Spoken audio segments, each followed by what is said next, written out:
that I will have now for the We're dining live. Oh, hello. Hey, everybody. I'm putting the cat down because she wants to be in my space. But how is everyone doing? We'll give you a few seconds. If you see us on YouTube, let us know. If you see us in the Facebook group, let us know. We are ready. We are ready. We are ready to write.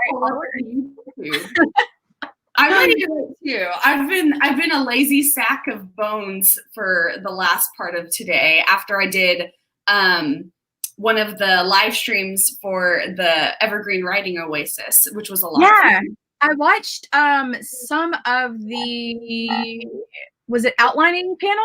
Is that the one it was? Yeah, that's the one I was on. Yeah. Yeah, I watched the beginning and then I caught the tail end of it as well. I was trying to make dinner and stuff, but yeah, I was like, oh my gosh, conversation. Was that guy, was his name Michael? Michael. Oh my gosh. What a machine. Did you hear about it? Like 50 books. I was like, boy, you are awesome. 50 books? That's incredible. He's written 50 books. He said he at least had one daughter. I believe he said he had one daughter. And he's also going to law school. How are you able to do all this? Oh I was like, do you sleep? He was like, you kind of ish. And then also,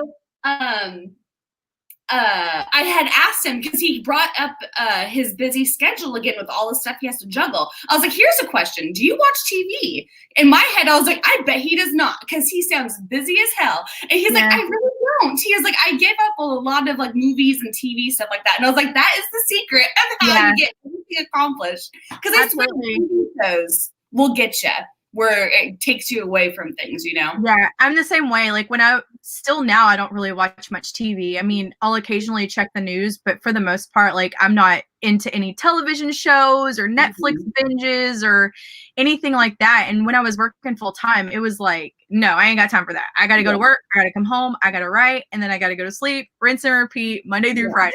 So your husband's name Will? I remember you said like Will would like kind of start watching a show with you and then he'll leave you to watch the show. Yeah. He'll be like, no, I had to keep going. Sorry.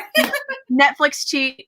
Yeah. That's what I used to call it, Netflix cheat, because we would watch like, oh, let's watch this thing that everybody's talking about. And then, I'd come home and, oh, well, what happened? He's already on like season 4 and we ended like on season 1. Cause I guess I don't have the attention span. I don't know. I don't know. There's I'm too many though, because I rather have my game face on for writing all the books and being able to keep focused on that, not get distracted. Whereas I try not to get into a new show whenever I'm in a really good place of where I'm at with my book, whichever book I'm working on, because then I'm able to really be focused. Where if I get into a new TV show, that story hangs in the back of my head going, I should just, continue to watch the episode and stuff. So anyway, I'd rather be in your shoes where it doesn't take over your life sometimes.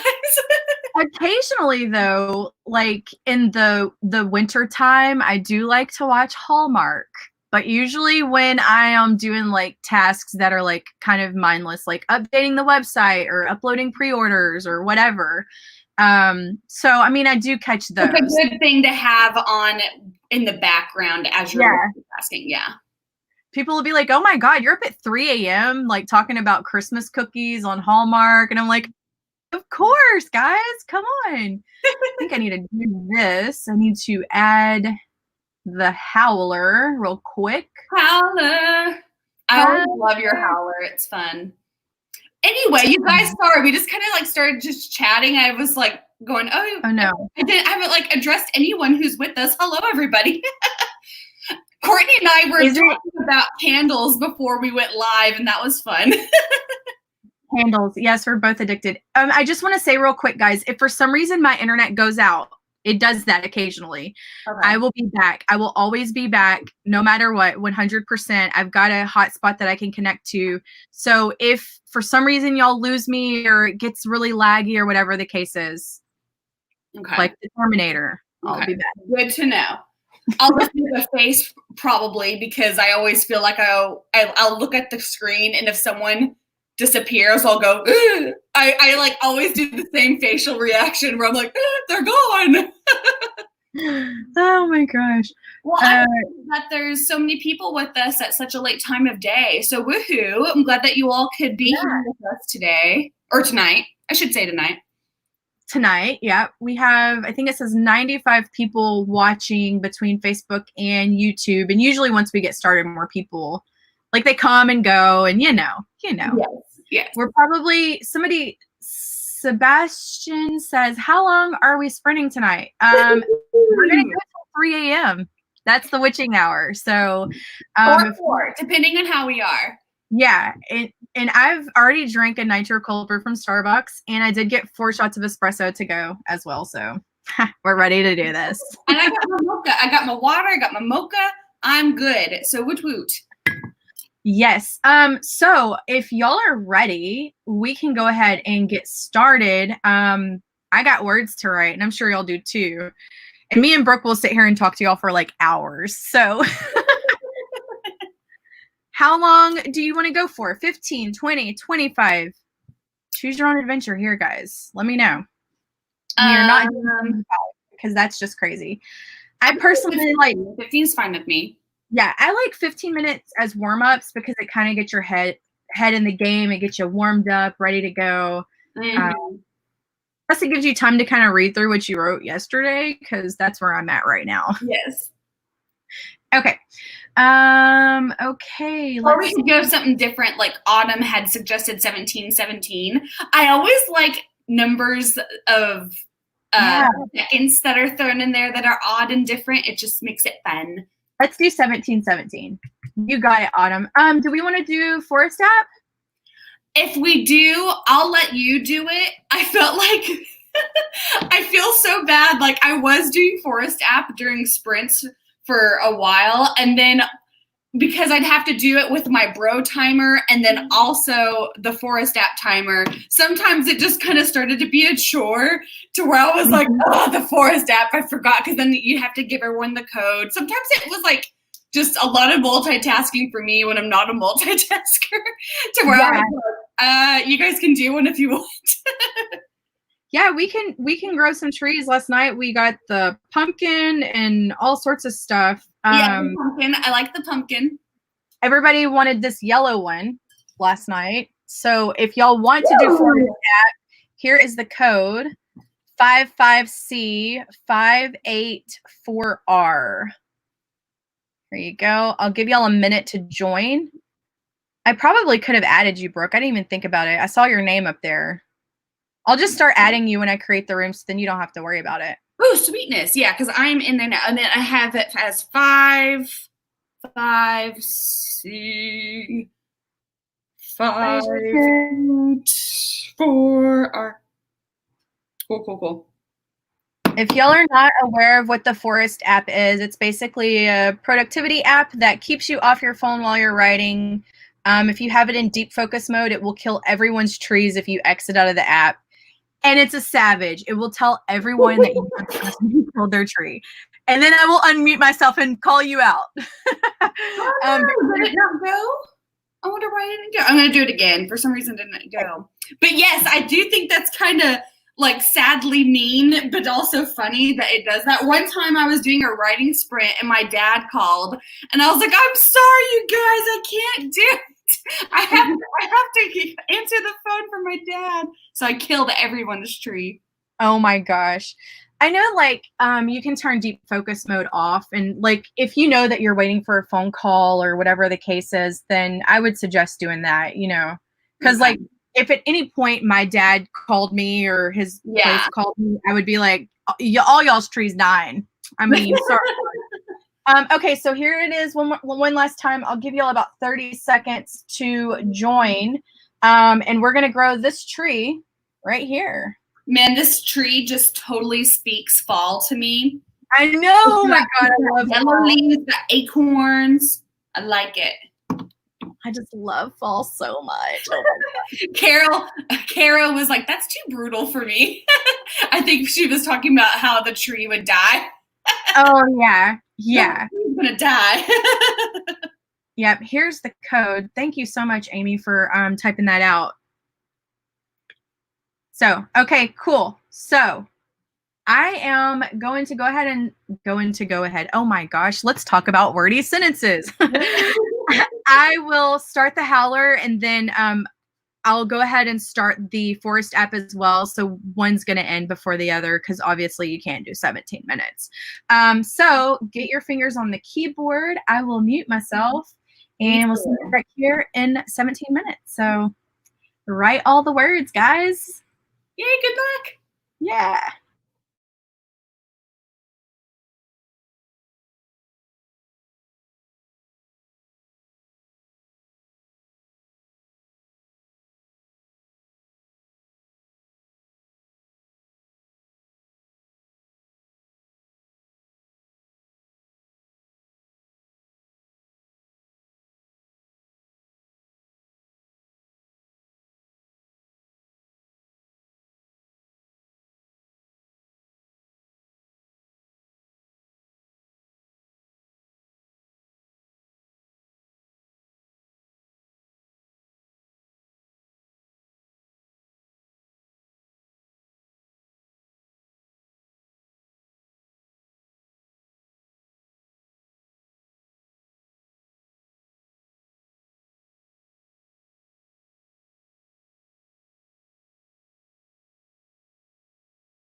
totally forgot to warn all the newbies about. Say what? Sorry, guys, if you're new here. I was like, I totally forgot to warn all the newbies about the howler. I forgot about that too. People are like, what was this? Sorry. Yeah, if you're not aware, the howler actually howls like a werewolf, so. Ow! So funny. I like that, Melanie. How did y'all do? How did you do on the good. first? I don't.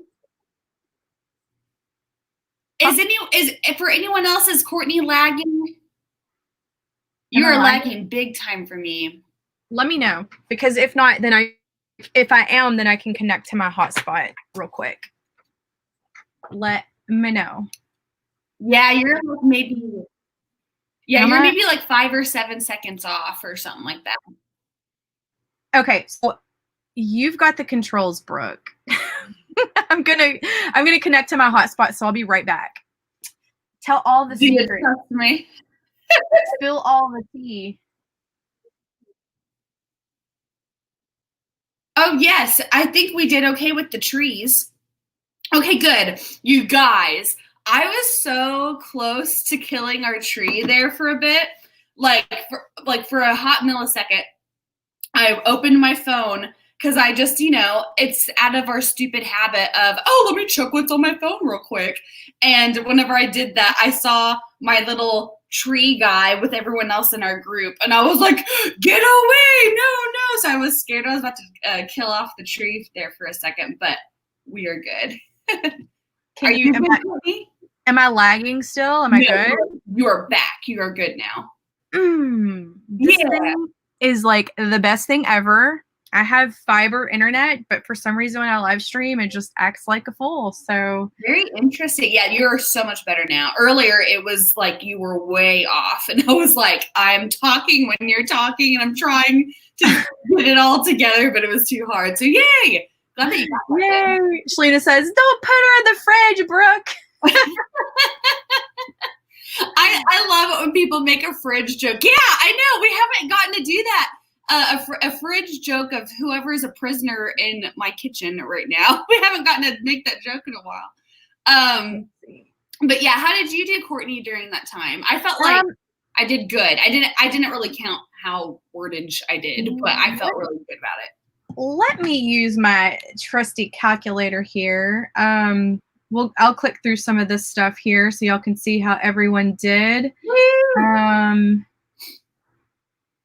I love that picture of her smiling dog. I think that's really cute. Oh yeah. Okay, so I think I did pretty good. I don't know.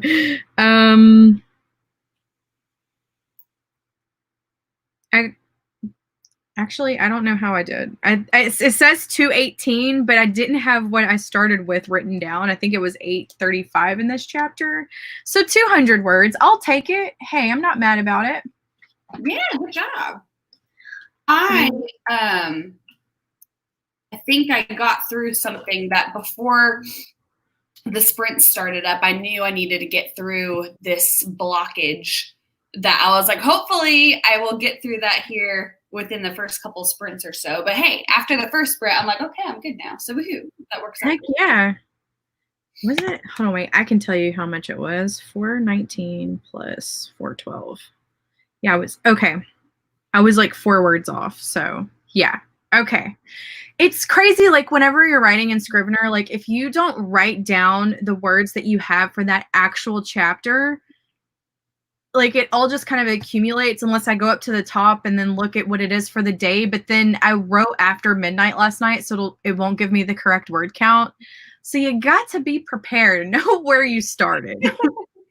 Man, I remember doing Scrivener for whenever it was the year that I won NaNoWriMo. And oh my gosh, it was so hard to try and count my words and stuff because that was also like the for sure serious NaNoWriMo that I had participated in. Yeah.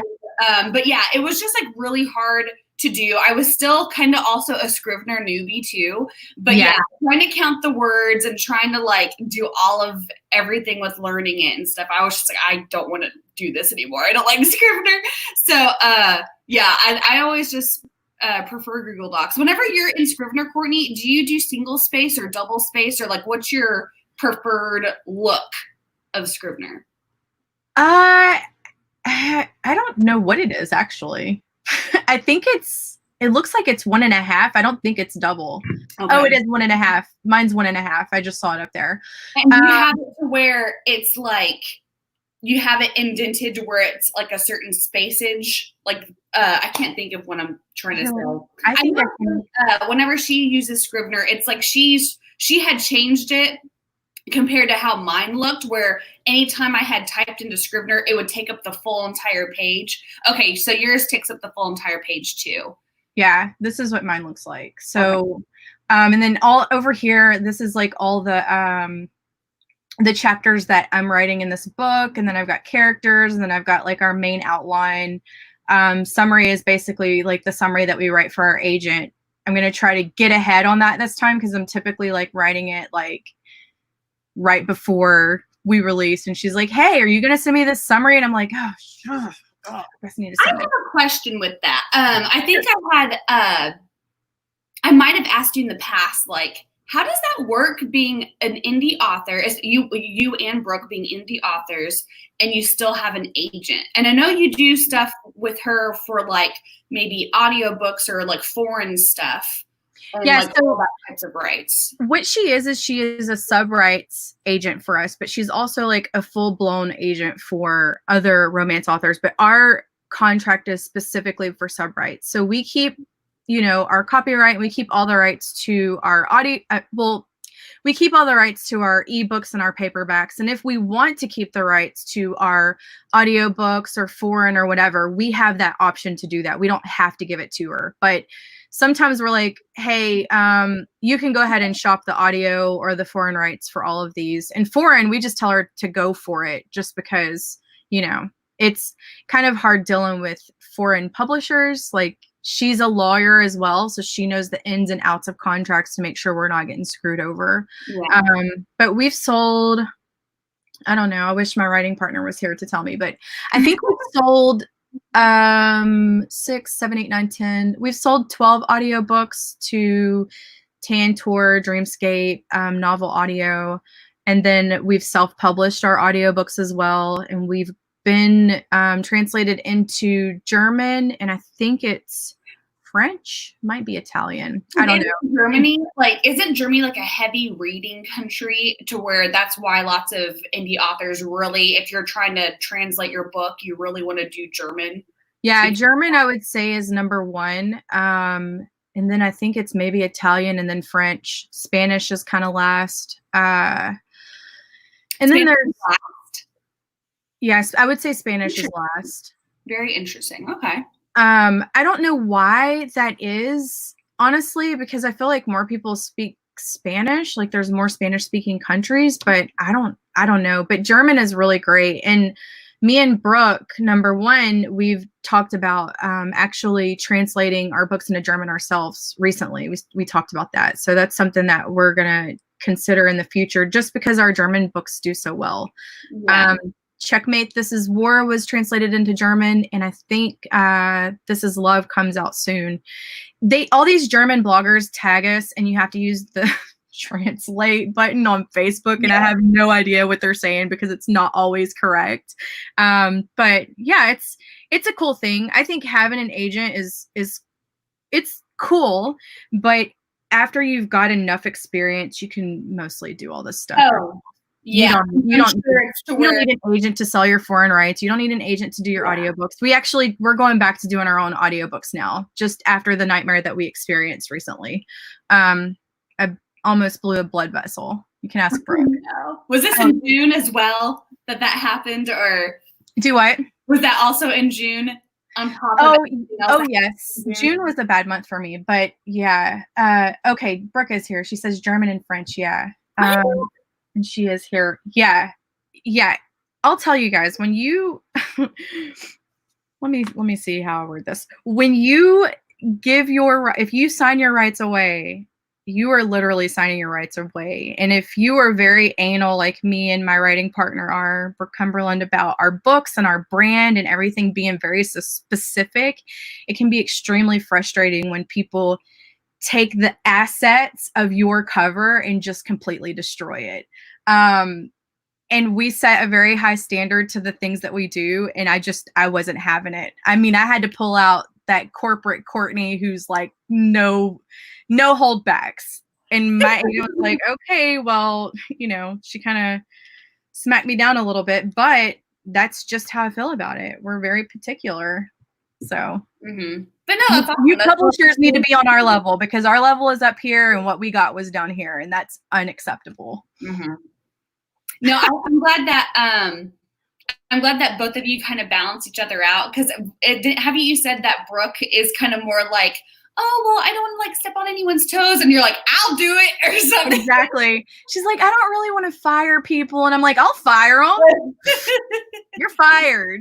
I mean, the thing is this is a business, and there are a lot of people out there who are scammers or just not very honest people or transparent. And like, if you pay for something, you expect to get what you pay for. And so that goes with editors, cover designers. If you're not doing the job, you're probably going to get fired by us. And that's because we keep such a high standard.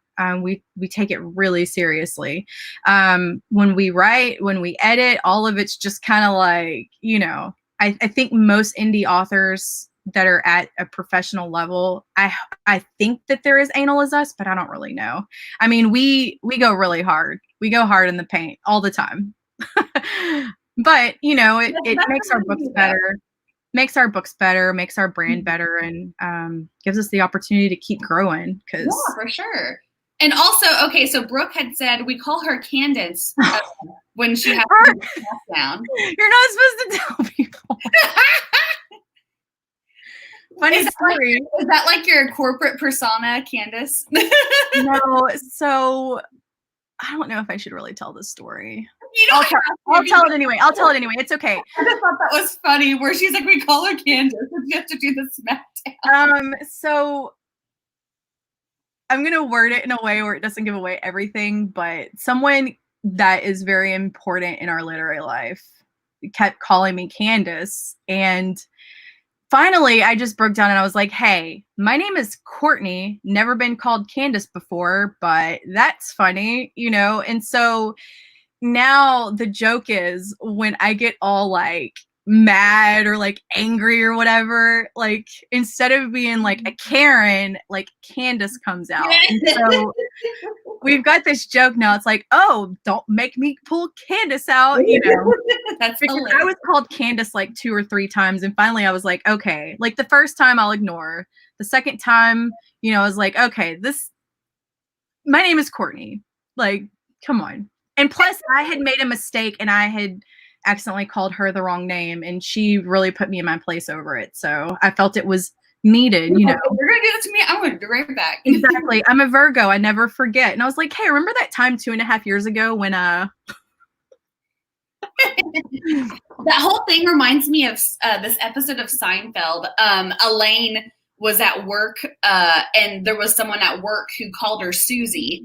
And so she just kind of like let it happen. And then eventually, of course, it happened more to where she's like, I hate that she's doing this. I need to correct her one of these days. And then finally that girl called her Suze, like Susie. And then everyone goes, hey, it's not Suze, it's Susie. I thought that was hilarious. It's like you could have had that chance to correct it there. She's like, it's Susie, not Suze. Exactly. Oh yeah, it's funny. So now it's like an inside joke, but I guess now it's an outside joke. At least on the stream here, it's an outside joke now. Yeah, I don't think the person who did it, like, it was an honest mistake. I mean, it wasn't like, oh, she didn't know my name. Right. She had other people who was Brooke and Candace, and Brooke and C, Brooke and Courtney, Candace. I get it. I understand. But, still fun to laugh at. Yes, for sure. Someone says, remember that time to, that is me, guys. Like, even Brooke, my writing partner, is always like, oh God, she's like an elephant. She never forgets. I'm like, hey, remember we had that conversation in like 2016 about this? And she's like, no, I don't. I don't remember yesterday, you know? But yeah, anyway, JC says, no soup for you. Yeah. I'm such a Seinfeld person to where I'm like, yes, give me all the Seinfeld and Office references and I'll be a happy camper. Are you guys ready? Yes. Another round. How long do y'all want to go for? I created a Forest app room, so yeah. Oh, good. You were on top of things. I know. I even already invited you. Look. Oh, thank you so much. Okay, so how do I, since you invited me, I don't know if I've ever been invited to a room before. I feel so cool. How do I go there? Or I just type it in? I don't know.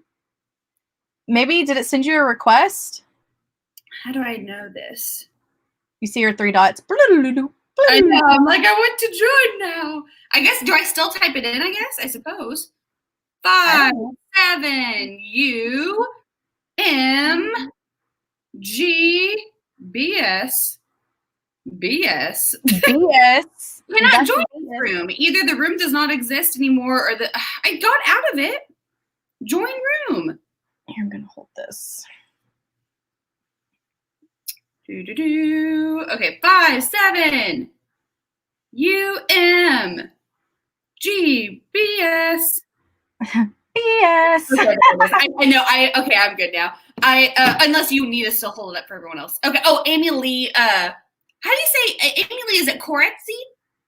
Amy Lee had typed in the code on there. If you it's also Ari now, so I think they have it down in there now. If you didn't want to hold it up all the way. Also, you kind of semi revealed the text that Brooke sent. I know. That was funny.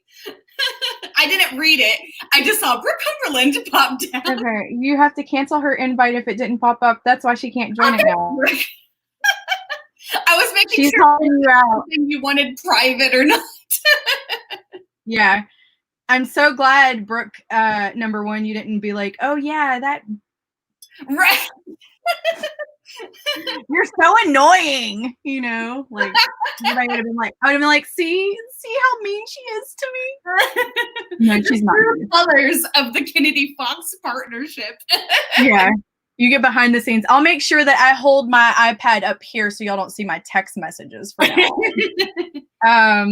But and yeah. Liv says that she's starting off her morning right now. So I'm wondering if it's morning as in like 12:18 our time morning or like normal typical morning hours for Liv. Yeah, let us know, you guys, if this is going to be witching hour sprints for you or if this is just going to be like afternoon sprints or something. I don't know. I always like to see where everyone else is at in the world. Yeah. I'm going to get the howler back up because I brought up my Scrivener. Oh, how long should we go for? Everybody's saying 2020. 2020, there's a lot of 2020s up in there. So I thought we would do 2020 and let's hope that it's not a dumpster fire like this year. We're going to make 2020 be a good number again with this sprint. Let's think of it that way.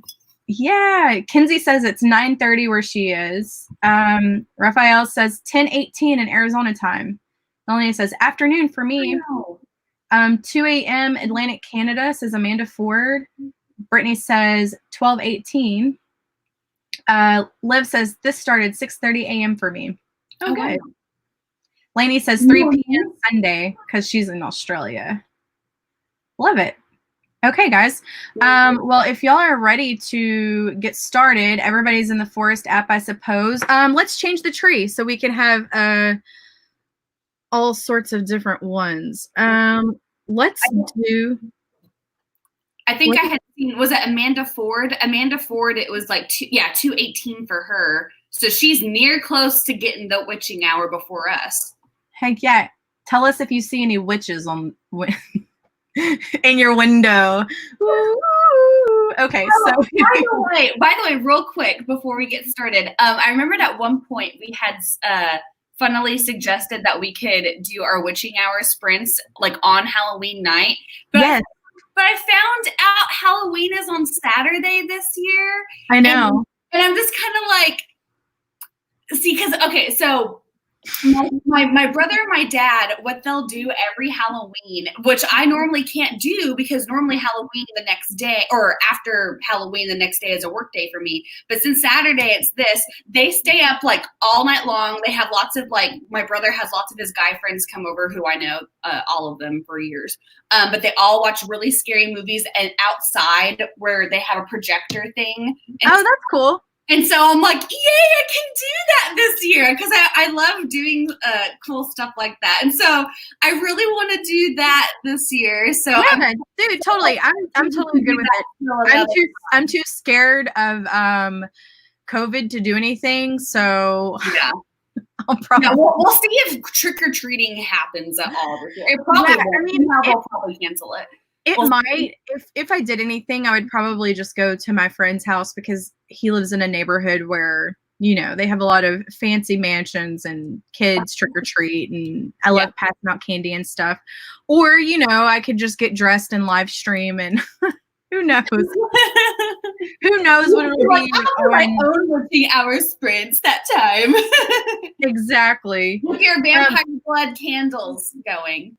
Yes. I could probably do a live stream earlier in the day, like 12 to 2, like get all dressed up for Halloween then, if I do something that night, but we'll see. Depends on where I am with deadline and stuff, because if I'm on deadline and we have to get a book done, you know I'll be working. Of course. Of course. Okay, so someone said, if Halloween is canceled this year, I'll seriously cry. I think it's a full moon too. Oh, Lord. That's actually pretty perfect. Let me change. Are y'all good with the cherry blossom tree? Yes. Perfect. Okay, I'm going to start this. So pretty. I don't think I've ever had this tree before. Yay! I'm going to plant our tree, and we'll see you back here in 20 minutes. Good luck, guys.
was a little bit late to the howl. Last time I was early, and this time I was late.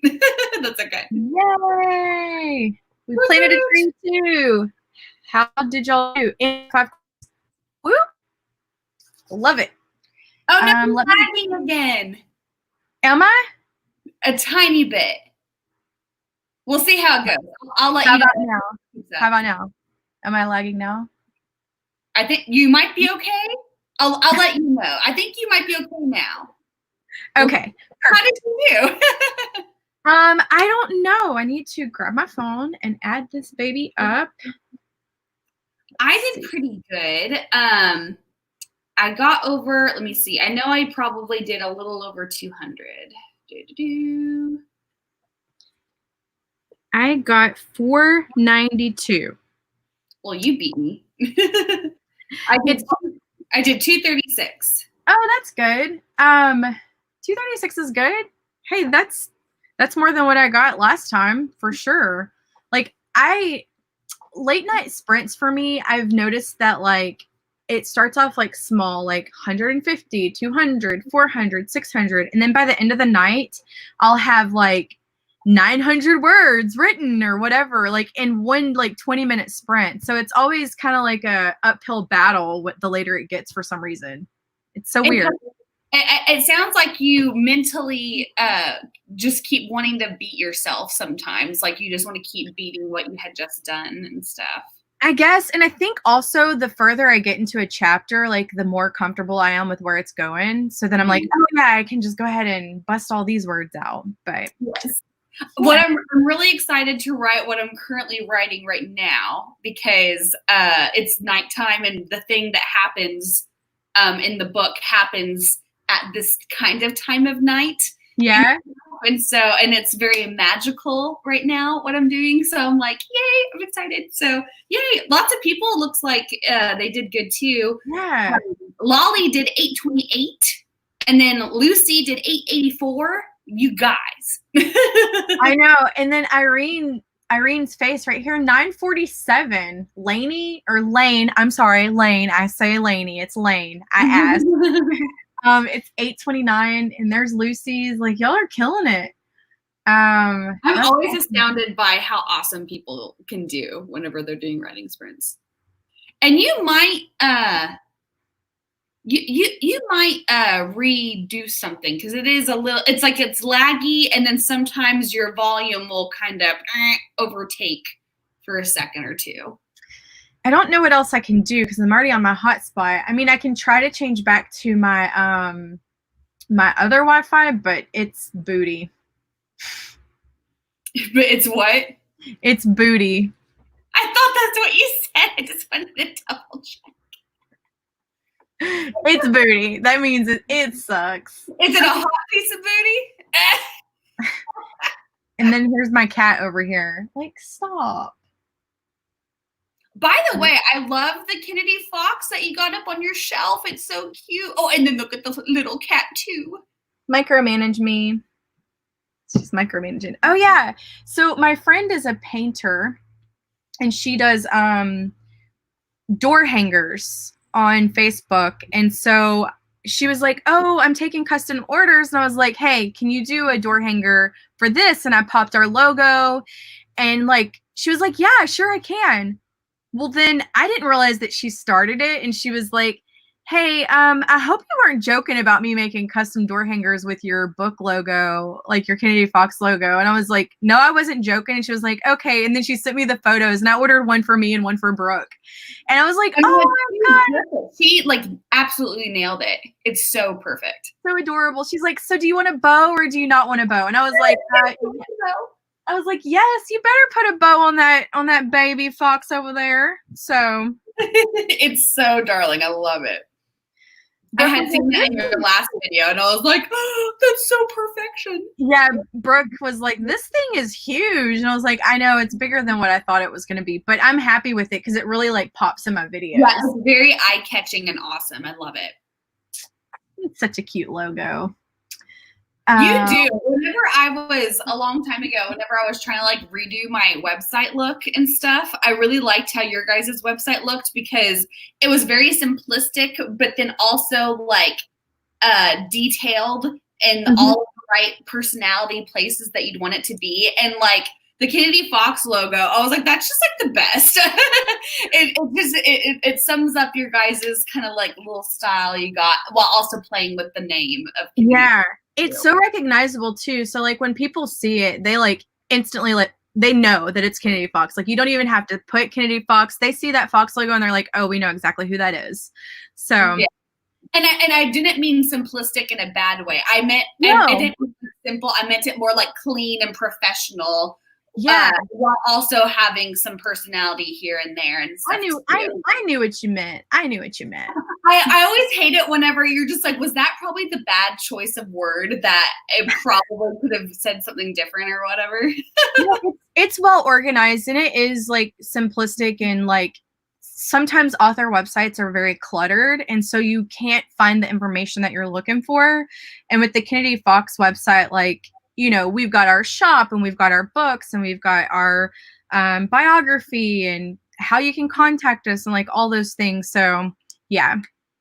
It's perfect. And then you guys have, it's easy to locate your books too, which I think is probably one of the most important things as well. Absolutely. It's able to also see what all series are together, because that's hard whenever you're trying to look up either on Amazon or Goodreads or on the author website of what books go in what series together, you know, because sometimes I'll try and like look up on, I just did it today.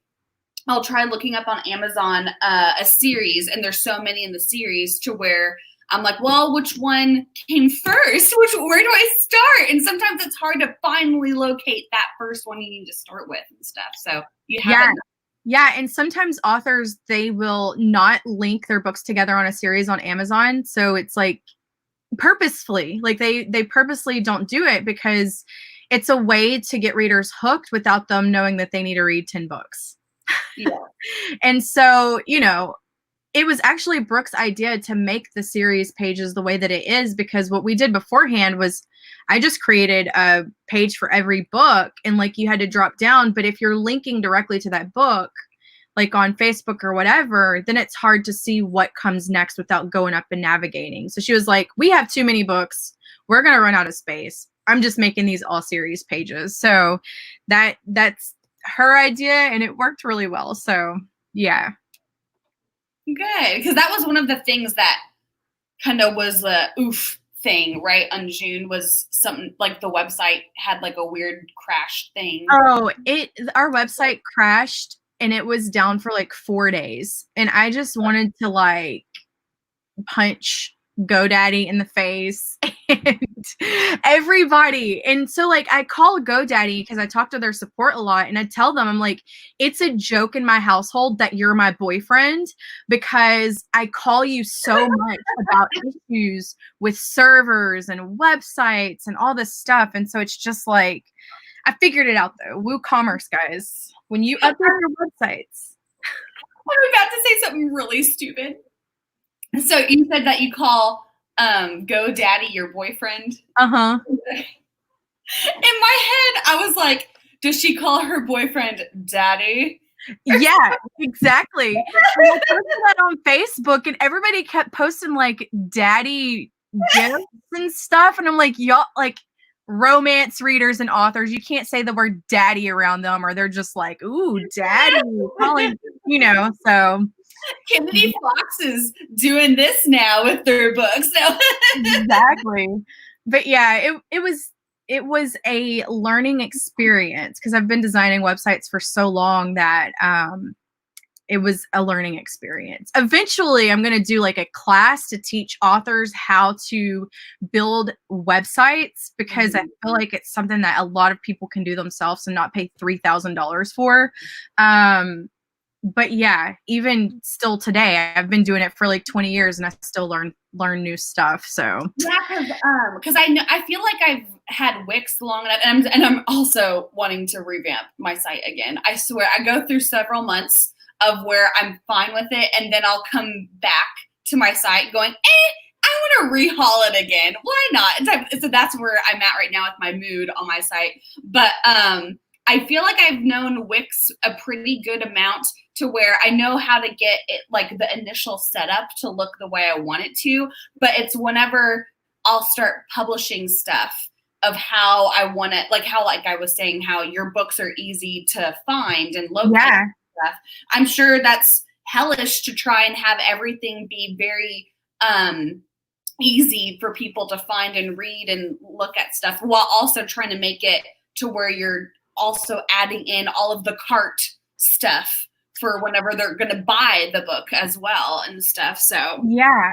And so like, it's really like, I don't know anything about Wix. Like our website is a WordPress self-hosted website. And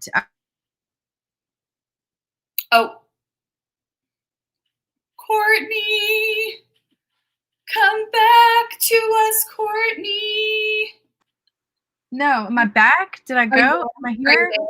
You like completely froze. I didn't even hear you at all. Dang it. Hold on. I think we missed out on maybe like 8 to 10 seconds of you. Britt's like, uh-oh. Alexandria said F. Oh, can we?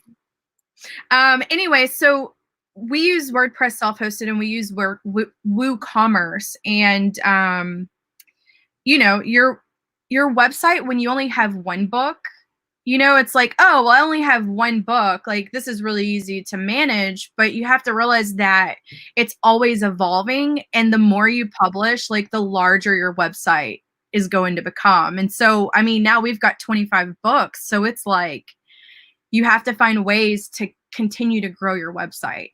But hey, yeah, if y'all like this talk tomorrow. Sorry, what? I was going to say tomorrow I'm talking about author platform on my channel, so y'all should come and hear that big old spiel. Who else is on that stream? I forgot who all is on that one. Just me. Oh, is it just you? Okay. Well, I did. It's just Courtney. Oh, sorry. I mean, I hate to disappoint you. It's just going to be just me. I didn't mean it like that. That's funny. No, I've been seeing the ones today where it's in groups. It's like that's why I asked. I feel bad. I don't care about Courtney. Why am I hanging out with her right now? It's just Courtney. No, I'm just kidding. Just me, bro. We'll get all of your go-to tips and all of your magical ways and words of wisdom. So I'm excited about it. Yeah, I'm kind of scared that I'm just going to talk too much and people aren't going to get anything out of it. I remember there was that one, we need to do another writing sprint here in a second, but I remember that one night where you were really wanting to focus on writing sprints, but it just turned into like an hour of Q&A and everyone was completely fine with it.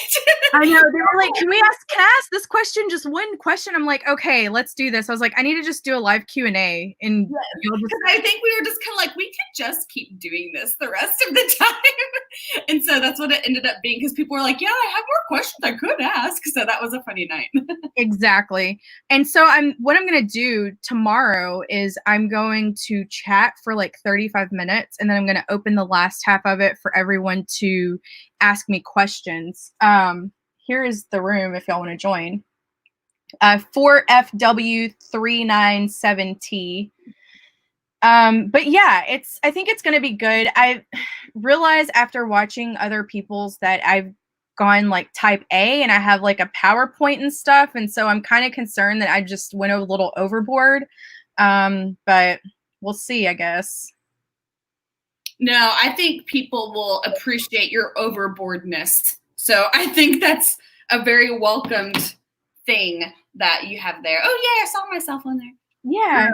And it's hard to judge like what level everybody is at. So I took it at a basic level for people who are just starting, like maybe you haven't published yet or you've published one book. And I think that's probably good, because I do feel like, okay, I love the self-publishing formula, but one of my complaints with them is they will give advice on how to do things whenever they don't.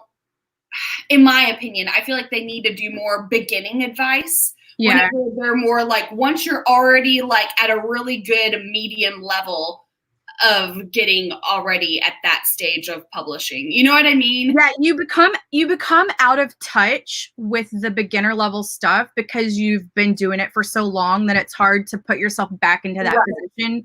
And sometimes in my videos, even I'm like, okay, I may not have explained this correctly because in my head it makes sense, but I try to put myself in the beginner like level and go, okay, if I was a beginner listening to this, would I really understand what I'm talking about? You know, because you can't be so. Go ahead. Oh, I was just gonna say that's a cool series idea for you, where you could be like, okay, we're gonna talk about this for beginners, and then we're gonna talk about this for like medium people, and then if you got your game going good, then we're gonna talk more advanced. I mean, you could have like your levels if you wanted to like focus on what things to really target for what type of advanced or not as advanced person for getting their author career going and stuff. Yeah, I'm pretty sure most of the people who watch my channel, it's either like super beginner or like at the same level, and they like know me personally because we've been publishing together for a long time. You know what I mean? So it's like, how do you find that middle ground of like trying to talk to the beginner but not boring somebody who already knows all this stuff? That's really hard to do, I'm sure. Because I mean, because I have that too, where I have friends who are kind of have already been an author too for as long as I have, and then new people who they're just getting going to where it's fun to kind of have a difference sometimes, but then it's also to where you're wanting to keep it interesting for everybody at the same time too, for whatever topic you're talking about. Yeah, and it's so weird because people are like, oh, well, will you talk about how you grew your author tube? And I'm like, I don't know anything about AuthorTube. I just make videos. I don't know. I'm not your expert on that. Talk to somebody else who has like 50,000 subscribers. I appreciate the realness that you bring. You always give me a chuckle. Like, I don't know. Like, not a pro, just an extrovert. So. Okay, so a lot of people have said 1313, so I went ahead and put the time up there. Oh, and someone asked me tomorrow what time my workshop is, and it's at 4 p.m. Central Standard Time, right on the channel. The pre-live or whatever is up right now, so you can go and press the bell, get the notification. YouTube will tell you whenever I go live. I may not be at that one, but I'll definitely watch it later because I think I'll probably be at my parents' house tomorrow, but I will definitely watch it later if I'm not there live. Yeah, it should be good. I think it'll be actual evergreen content. Like next year, it'll still be good. And the year past that, I had to like break it down. I even came up with my own definitions. Oh my goodness. Y'all are going to be so excited. Your own definitions, the Courtney definitions. I'm excited now. Okay, so 1313, let's change let's go ahead and do a pumpkin because this is the witching hour. Yes, very fitting for a witching hour spread. Oh, it is 1 o'clock our time, Courtney. We are getting there, guys. We are getting there. Awesome. So I'm honestly feeling good. I feel like I say this every time around this time frame where I'm like, I'm feeling good. I could stay awake for a really long time now. So we'll see how I change later. And then at 2 a.m. you're like, oh God, will this hour please hurry up? I know. It'll be fun. We'll see how it goes. We're doing good. Okay, so I'm going to start this and start our pumpkin and mute me, and I'll see y'all back here in 13 minutes. Woo! See you all in a bit.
Someone killed our pumpkin. I don't know who did it. But you are so wrong for that. We'll catch back up next time, guys.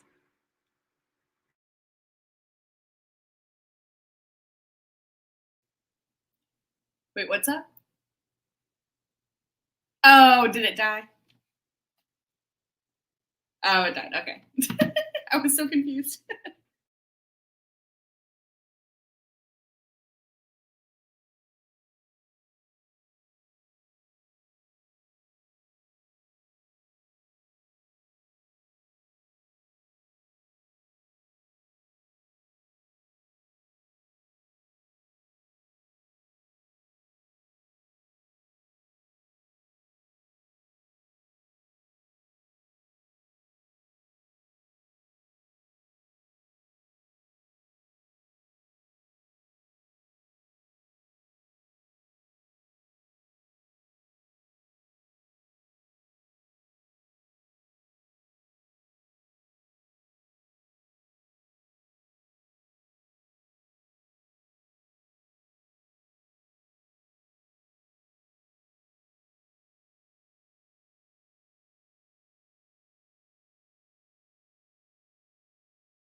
that sprint went really quick, didn't it? It did, but it was a productive one, though.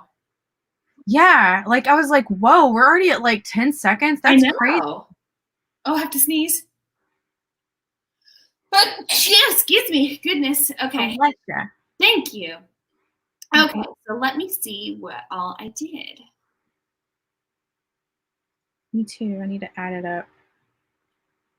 217. That was a good one. I got 269. You got how much? 269. Oh, very good. I'm almost, well, I need about 1,400 words and then I'm done with this chapter. And I think once I get through it, I'll be very happy. Ooh, nice. Yes, girl. Is this book you're writing, is this a sequel in a duology, or is this a first book in a duology or series? Yeah, it's the second book in our ex-con duet series. The first book released 2 days ago. I don't even know what today is. 2 days ago, Thursday. And we were supposed to be ahead, but we kind of got behind just because of the way life is. And so now we're like, you know, trying to get through this book as quickly as possible because edits take us a lot of time. So we need at least 3 weeks. So we have to finish this book very quickly. Very quickly. Oh, I feel like I had things to that I had in mind of asking you tonight. Oh, what were they? I think they were what's the fastest you and Brooke have ever fast drafted? 5 days. 5 days you wrote in a book? Yeah. Oh my gosh. Like it was the first draft and it was done. Oh my goodness. 5 days. And people, they always get like really like, oh my God, you wrote a book in 5 days. Guys, there's 2 of us. And when there are 2 people and you're both writing at the same time, you know, you can easily write 12 chapters in 5 days. Mm-hmm. You know, that's 2 chapters a day. There is magic to a writing groove. You know what I mean? It can really just take you places if you have if you have your wings out and the wind catches it, you know what I mean? Then you can just keep on flying and going, you know? I sounded so corny there, but that's okay. What? I said I sounded so corny going, you can spread your wings and fly. You're so philosophical. You're so philosophical, Brooke. Like, spread your wings and fly like a little literary butterfly. Literary butterfly. I think it's also easier for us to draft that way when we are writing like pure standalones. So like that book was a standalone. It didn't have a lot of suspense or interconnected characters. It was in a world we already knew. So it's not like we had to do any world building. It was basically just write the book and we knew all the characters already. We were doing the Circle B Ranch series, and it's basically interconnected standalones in the Bishop Brother world. It's their kids. So, you know, it was very easy to do. And I was camping. And so when I camp, like it's a workcation is what I call it. Yeah. And so all I'm doing is like writing like from 9 o'clock until 3 a.m. every day that I camp. Dang. Yeah. Wow. Well, I mean, it's cool because then you're able to spend time with your husband doing something he loves while also doing something you love. And so I think that's the best of both worlds there. There you go. That's called word vomiting for 5 days, then editing nonstop for 2 weeks. Yeah, so she means like 3 weeks because we can write a draft really quick, but we are so hard on ourselves and each other in edits that we literally probably rewrite the book like 2 or 3 times. Like if you saw our first draft and you saw the thing that was actually published, the foundation is there, but sentences are tweaked and rewritten and deleted and there's things added where it's not even the same exact story. So, you know, we edit very, very hard. And it takes us way more time to edit than it does to write. Yeah. Oh, I can imagine. Oh my gosh. I honestly love editing. It's been a while though since I've had my inner editor turned off because I've just only been either outlining or only drafting lately.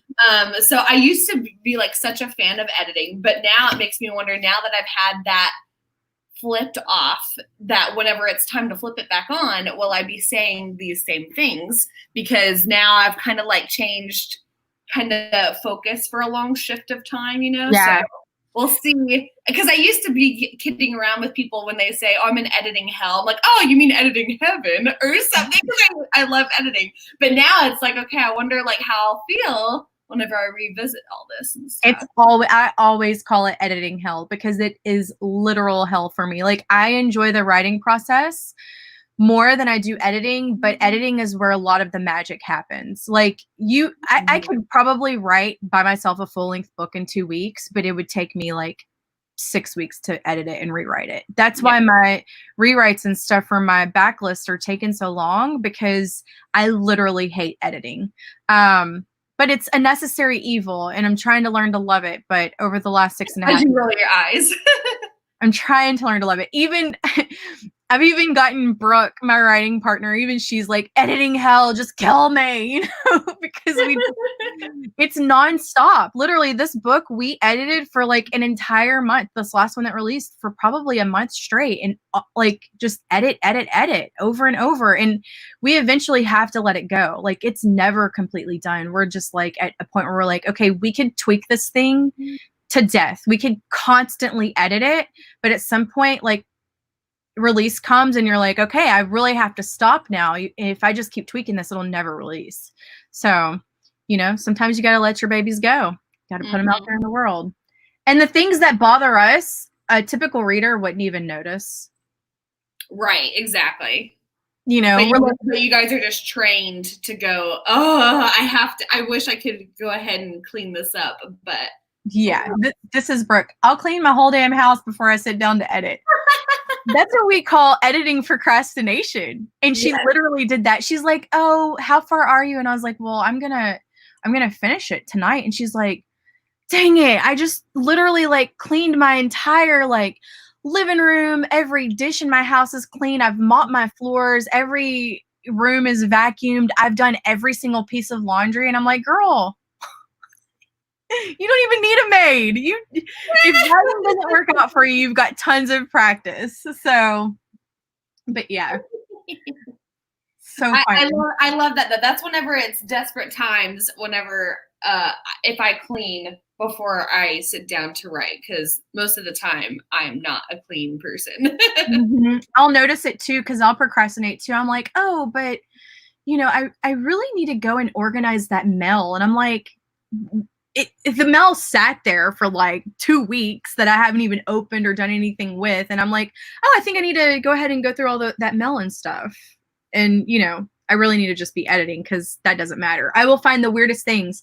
The last time we edited, I decided that I was going to donate all the books on my bookshelf. And I'm like, why did I choose to do that? And I'm like, I'm cleaning my office and I'm donating this entire bookshelf. I'm going to go through every single book on my shelf and get rid of it. And I'm like, editing procrastination. Yes, for sure. Because I feel like that's like a last thing to do, that you're just like, oh, I have to really make these hard decisions of what to keep and what to give away and stuff, to where I just feel like that's sad, to where that's like very last resort type thing. But that's a good time to do it, I suppose, when you're in the edits. I hate editing everybody's work, JC. I think you have to have a special kind of mind to do that. I edit my stuff at the same like savageness as I edit Brooke's stuff. And so not only does she have to go through changes on her chapters, I also do track changes on the chapters that I write too, so they're all marked up as well. And so I should probably just clear them because I wrote the chapter, but I'm like, no, she needs to see what I did here. I work. But yeah, someone has asked. Did you see is that Amy Lee's that you're seeing? Yeah. Right here. Any advice on writing a flashback? I don't like writing flashbacks. I feel like it's hard to make it natural. So it is sometimes to where it's like, what do you guys try and do it? You did it good whenever it was This Is War, because you'd have the occasional flashbacks for whenever they were younger and stuff. And I liked how you guys had done it. Yeah, so I think sometimes we do chapter breaks, or we put it in italics and we write in past tense, but we typically write in present tense first person. So when it goes into flashback, it's past tense. Yeah. We don't always put it in italics, but sometimes we do.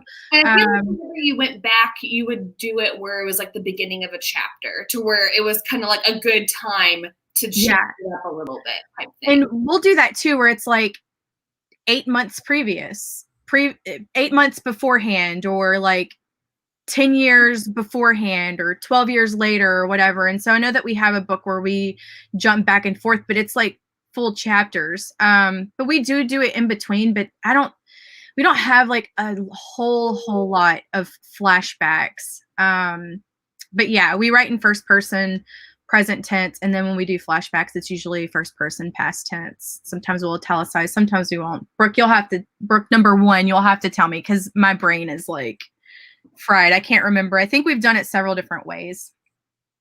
I always like to do the occasional, like, real quick reference that like takes like maybe a sentence or two to just talk about something that was in the past. It won't be a flashback, but I'll do the occasional, like, oh, she had said this in the past type thing, which is something like, once again, it's kind of sometimes you have to pick your way of making it sound natural and how you put that into there real quick, adding that in there. But yeah, I like to do that occasionally here and there too. Yeah, or I remember when blah, blah, blah, we were 16 years old and da-da-da. It kind of, like, if you do it too much like that, it kind of comes... Right. I don't do it a lot, but whenever I do, I try and make it to where it's not a jarring thing or whatever.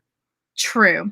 Yeah, I mean, flashbacks, we talk about the past a lot because typically our characters, a lot of them know each other. You know, like, we like writing, like, childhood friends to lovers, childhood enemies to friends to lovers, or whatever. But yeah, I mean, do it your way. And when you go through edits, you know, if you hire somebody who is very good at edits, they'll tell you, hey, I suggest that you do this.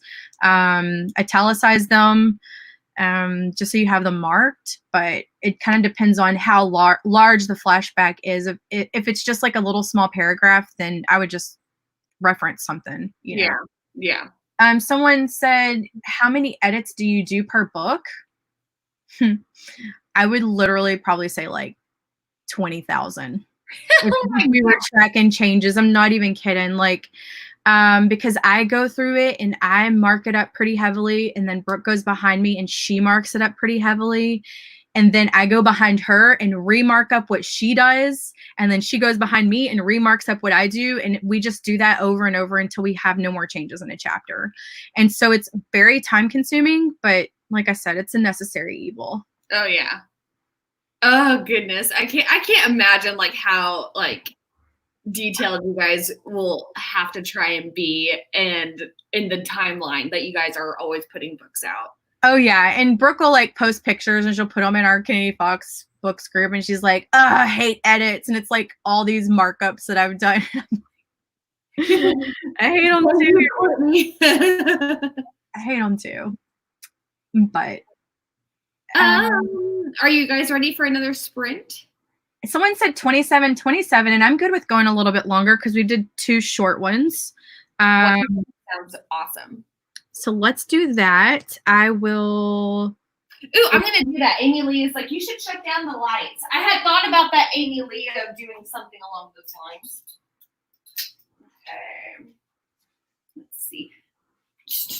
I wore the same shirt as I did last night whenever I did my writing sprints late at night. And so I hope that no one judges me for it. You know, most authors would be like, what are you talking about? I wear the same clothes for 4 days. They're like, that's pretty typical. Okay. Room 3Q. This is it. I'm going to go through. Brooke asked, have you had any beta readers yet? You could do the first for a little peace of mind. Yep, that's true. When I edit, I change the font of the story because it changes the look of the story and your mind picks up more things that are unusual, strange. That's a good tip. Mm-hmm. And with the two of us, there's a lot of blending and making sure things aren't repeated 10 times too. Yeah, because 15 years, Brooke, right? Oh, man. It's so funny.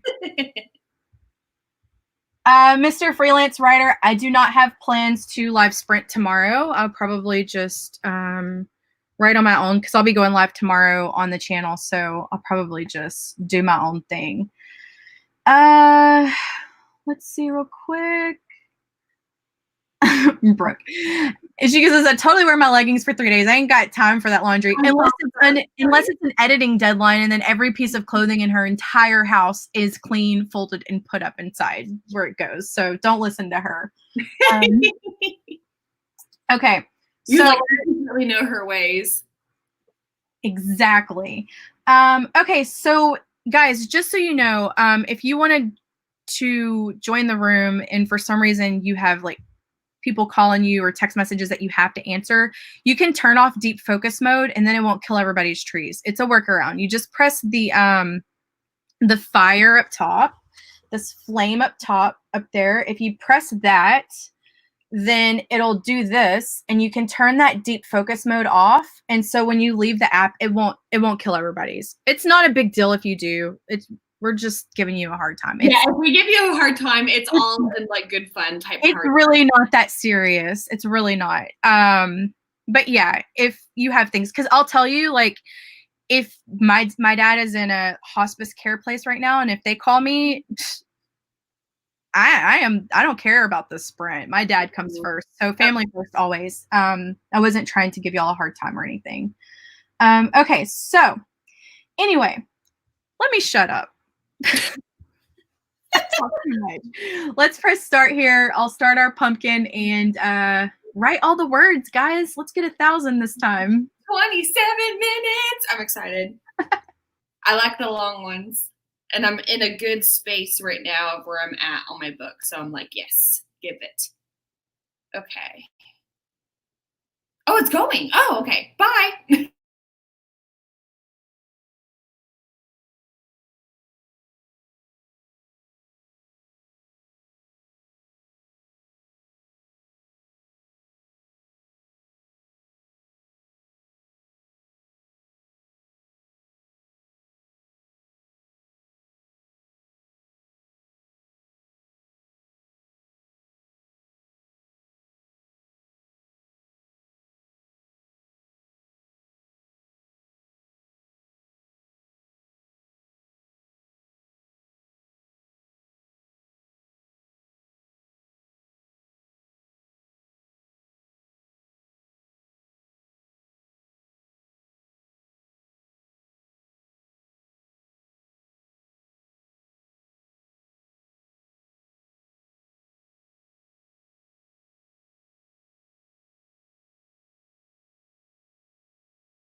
Yes, sirree. How did y'all do? Let me know. Let me know. How'd you do, Brooke? I really liked that one. Yay. Awesome. Yeah, I like switching it up. I like going between like short ones and then long ones because I feel like I don't get used to what I'm doing. It kind of mixes it up a bit.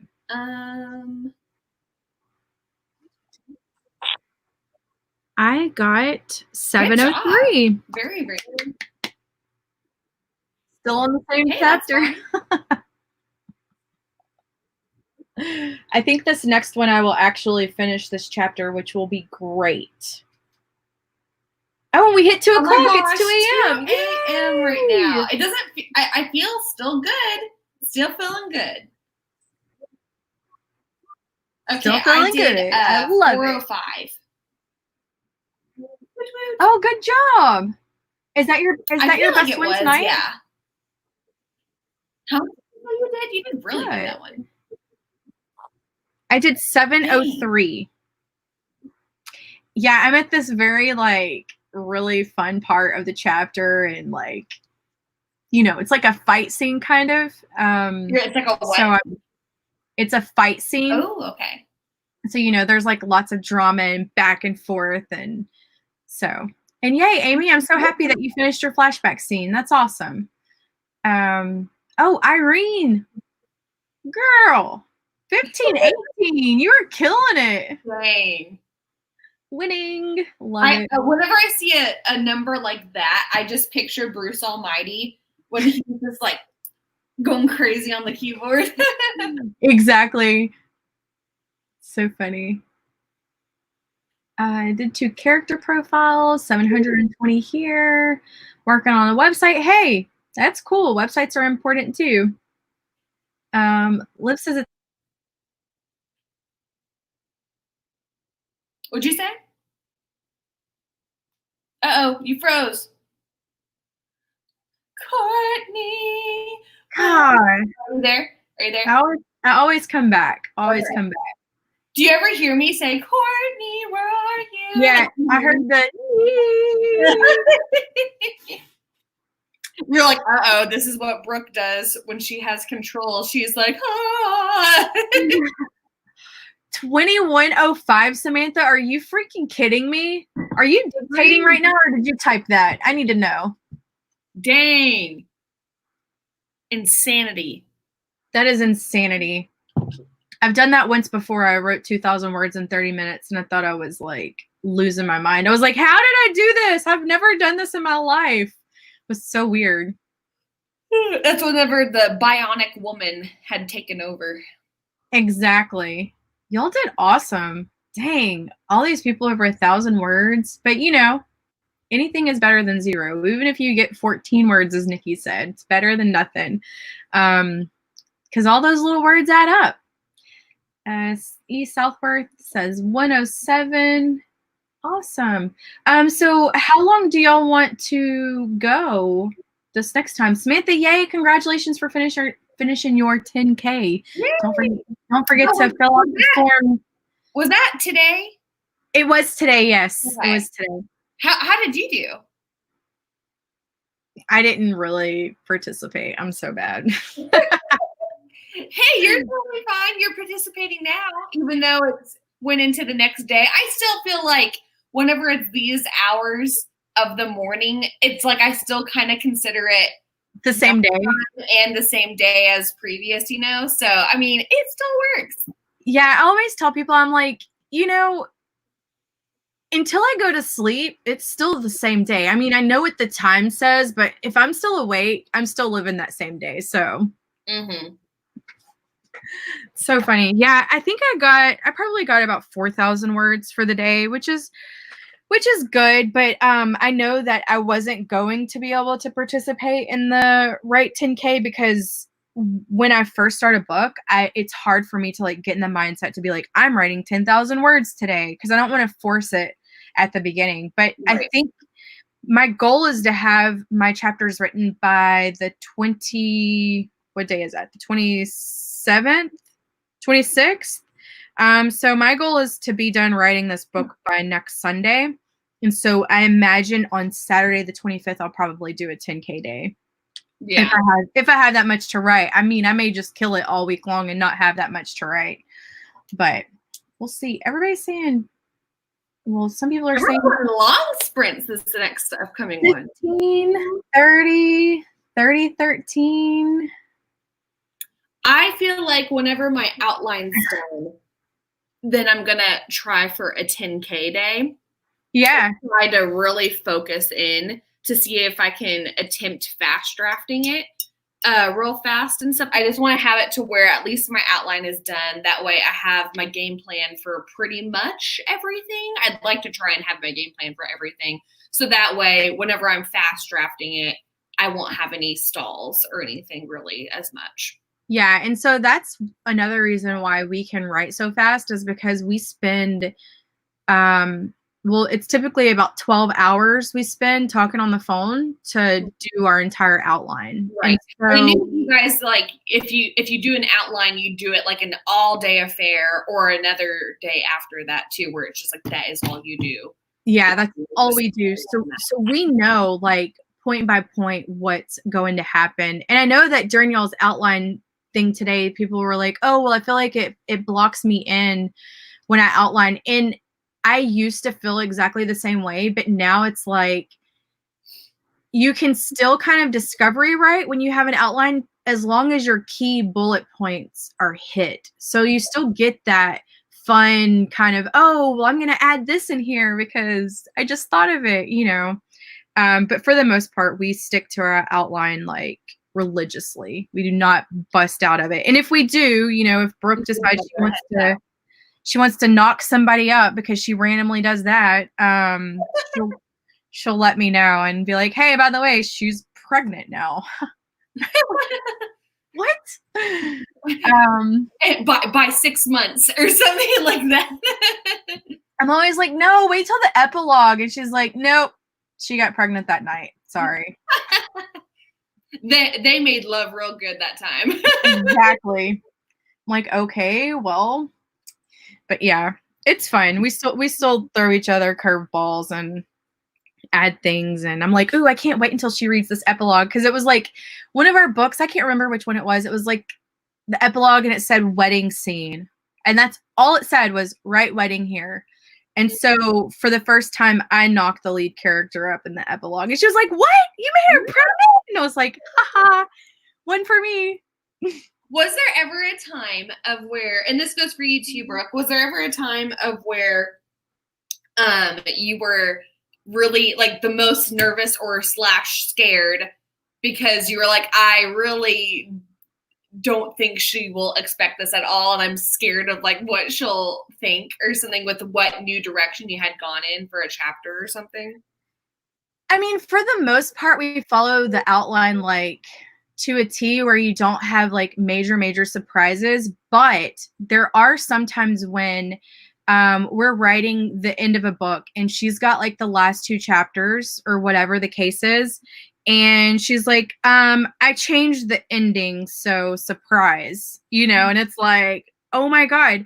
And like, for me, I'm totally cool with it. But the thing is like, when that happens, I get to experience it the same way that the reader experiences the ending of our book, because at that point I have no idea what's going to happen. And so fun like that to where it's your own book, baby. And yeah, surprised because as a reader rather than a writer, whenever it's the situation. So that's kind of really cool. Yeah. So like the end of This Is War, it was the first book we wrote together. I didn't know what was going to happen at the end of that book. Yeah.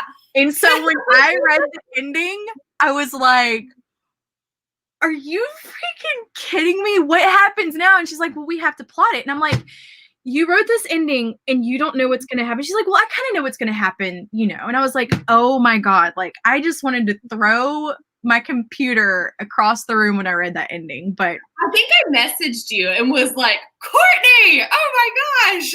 Yeah. And it's funny because we went through several different editors with that book. And so we're doing like this special thing with the Checkmate Duet series, the first 2 books. And so we were like, well, Brooke was like, let's go ahead and get it re-edited. It was 4 years ago. You know, we're different writers now, whatever. And I was like, okay, you know, do what you think, because I haven't opened it since we wrote it. And so we had it re-edited, and we're using our current editor that we've been using for the last few years to go back to our first series, because we weren't using her for that then. And just like, she sent us a message recently and she was like, Mia! Exclamation point, because I guess she had never read those books, and she was like freaking out. And I was like, yes, I love it. It's still, 4 years later, that still makes people emotional, and like, they really get it. So yeah, no, that was like a really unexpected one. I'm trying not to like say too much or whatever. Yeah, but spoiler. It was a cool way to end it. I'll say that. Yeah. And so then it's so funny, because in my last video I was talking about cliffhangers.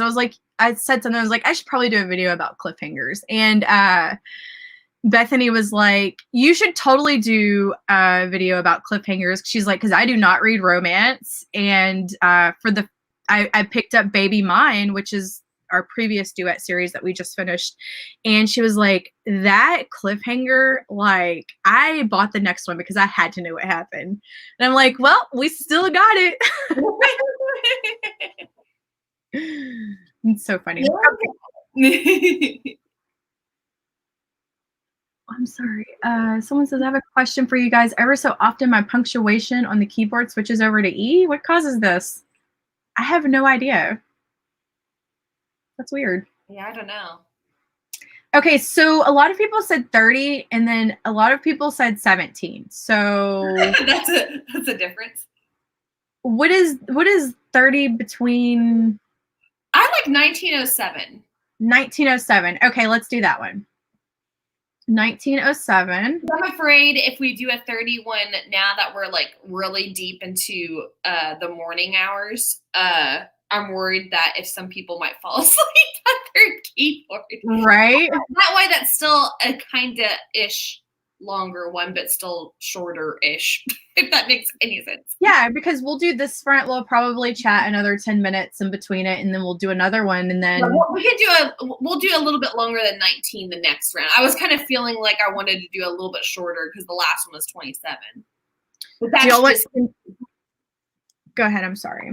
Oh no! I was gonna say, but that's just what I would prefer. But that's just my preference. But go ahead. Yeah, I prefer to break it up like that too, because I feel like when we go long and then we go short, then it kind of, Yeah. And some people don't like the long ones, and some people don't like the short ones. So that way, it's satisfying for all. Everybody gets something. Do y'all want to continue growing trees? Or y'all done with that? What do you want to do? I'm good with whatever. I could do a tree. You want to do a cake? Yeah, that sounds fun. Let's do a cake. Let's do a cake I haven't grown yet. I haven't grown. Pound. Is it rum cake or pound cake that you got lit right now? Oh, that's cute. This is strawberry pound cake. There we go. It smells delicious. I don't think I had smelled that one. It was really interesting whenever I went to Bath and Body this weekend, because I was worried that I wasn't going to be able to sniff any of the scents. Dude, you can smell it so much through your mask.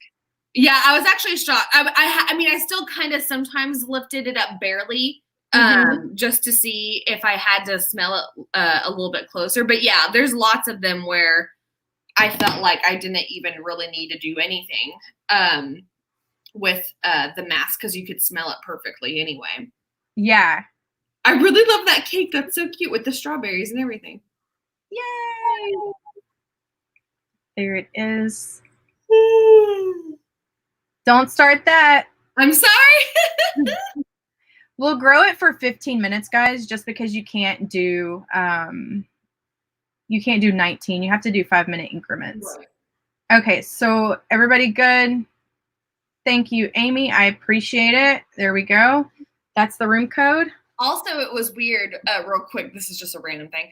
Also, it was weird because whenever I had gone into Bath and Body Works, their way of doing like bags, like whenever you get like a temporary bag to carry stuff around, they had you get like their legit like paper bags. Yeah, they're like their typical paper bags. Yeah, when you buy something. Holders. And I was like, this is like making me feel like I'm about to steal stuff. But what they did was they had blocked off the entrances to where it was this little sliver of an entrance and a sliver of an exit. And then whenever you bought something, they'd staple the receipt in the bag. So that way they would just be like, okay, they bought their stuff. Yeah. I think it was really smart because I was just kind of like, how I feel like I'm going to steal stuff and I don't want it to look like that. But they handled it really well. I just thought I was like, that's a good idea. When I went in there, I felt shady too. Yeah, for sure. Because I was just like, I feel like I'm preparing to run as I'm like putting my stuff in there. But I thought that was really smart because then it's also a little less touching of your things. Mm-hmm. I mean, they still have to touch your stuff. But I think it's a little less, kind of almost. Yeah, because typically they have the like the cloth bags and the plastic little baskets, so then they don't have to worry about disinfecting them. Yes, exactly. So that was really a smart idea. I was just like, good thinking. Anyway, I felt pretty shady though. I was like, how do they even know? Because there was nobody standing at the exit, and I was like, how do they even know? And then I was like, oh, because they're stapling the receipt and stapling the bags closed. Okay. Yeah, I thought that was really smart. Okay, so are y'all ready to do this? I am ready. I'm gonna finish this chapter. I'm so excited. Okay, hey, thank you. I need all the luck I can get because if I can finish this chapter, then I'll need to read Brooke's 3rd chapter so I know what happens, and then I can start chapter 4. You guys are moving right along, even at these weird times of night. But never mind. You guys, or at least Courtney, you like write at 4 a.m. a lot. So this isn't really too different. You know, like Brooke seems to have weirder hours than I do. I am one of those people who still like I can't break out of my work schedule from writing at like 9:30. My brain's like, okay, it's time to write. And so like I'll do a lot of writing still from like 9:30 to 1 or 2 o'clock. And then she's like, okay, I'm logging on and it's 3 a.m. And I'm like, girl, I need to go to bed. Yeah. I mean, that's crazy hours, but you're able to do that though. I am. Full-time author life. I love that for you guys. Okay, we're going to start it up and good luck, everybody. Let's write all the words. Woohoo!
Yeah. I feel like I've been woot, woot, woot all night long. It's been like my catchphrase of the night.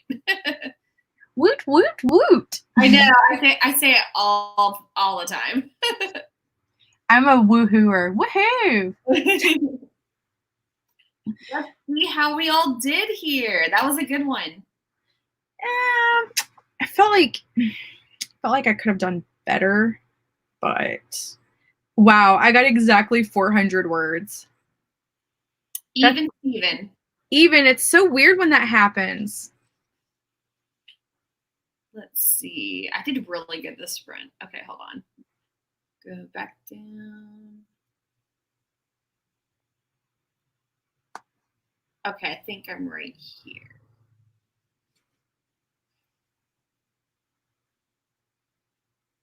Okay, I got 320. 320, yeah. Gosh, see, I did it again. I say it all the time. I don't know why I do that, but I do. Yay, how'd everyone else do? 269, 394, read 30 pages on a textbook, 359. Finally finished a scene as I was distracted. 3 pages outlined, 528, 377. Oh my gosh, 237. We are getting in the morning. I was like, you got more than 237, but you're sorry. Clockwise. Clock. Carolyn said, got 160. It's slow going since I started a new book as well. It's slow going for me too. I finished the first draft last night, then ended up being 107,000 words. Girl, that's a long book. That's awesome. That is awesome. Question, does it make you feel weird writing about yourself? I've never really written about myself other than like my bio. So I don't really have any experience in that. Yeah.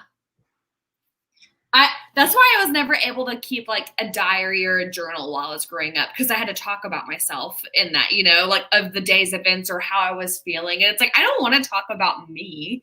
I want to be like doing story stuff rather than talk about myself. Yes, girl. Oh man, I was an avid diary keeper.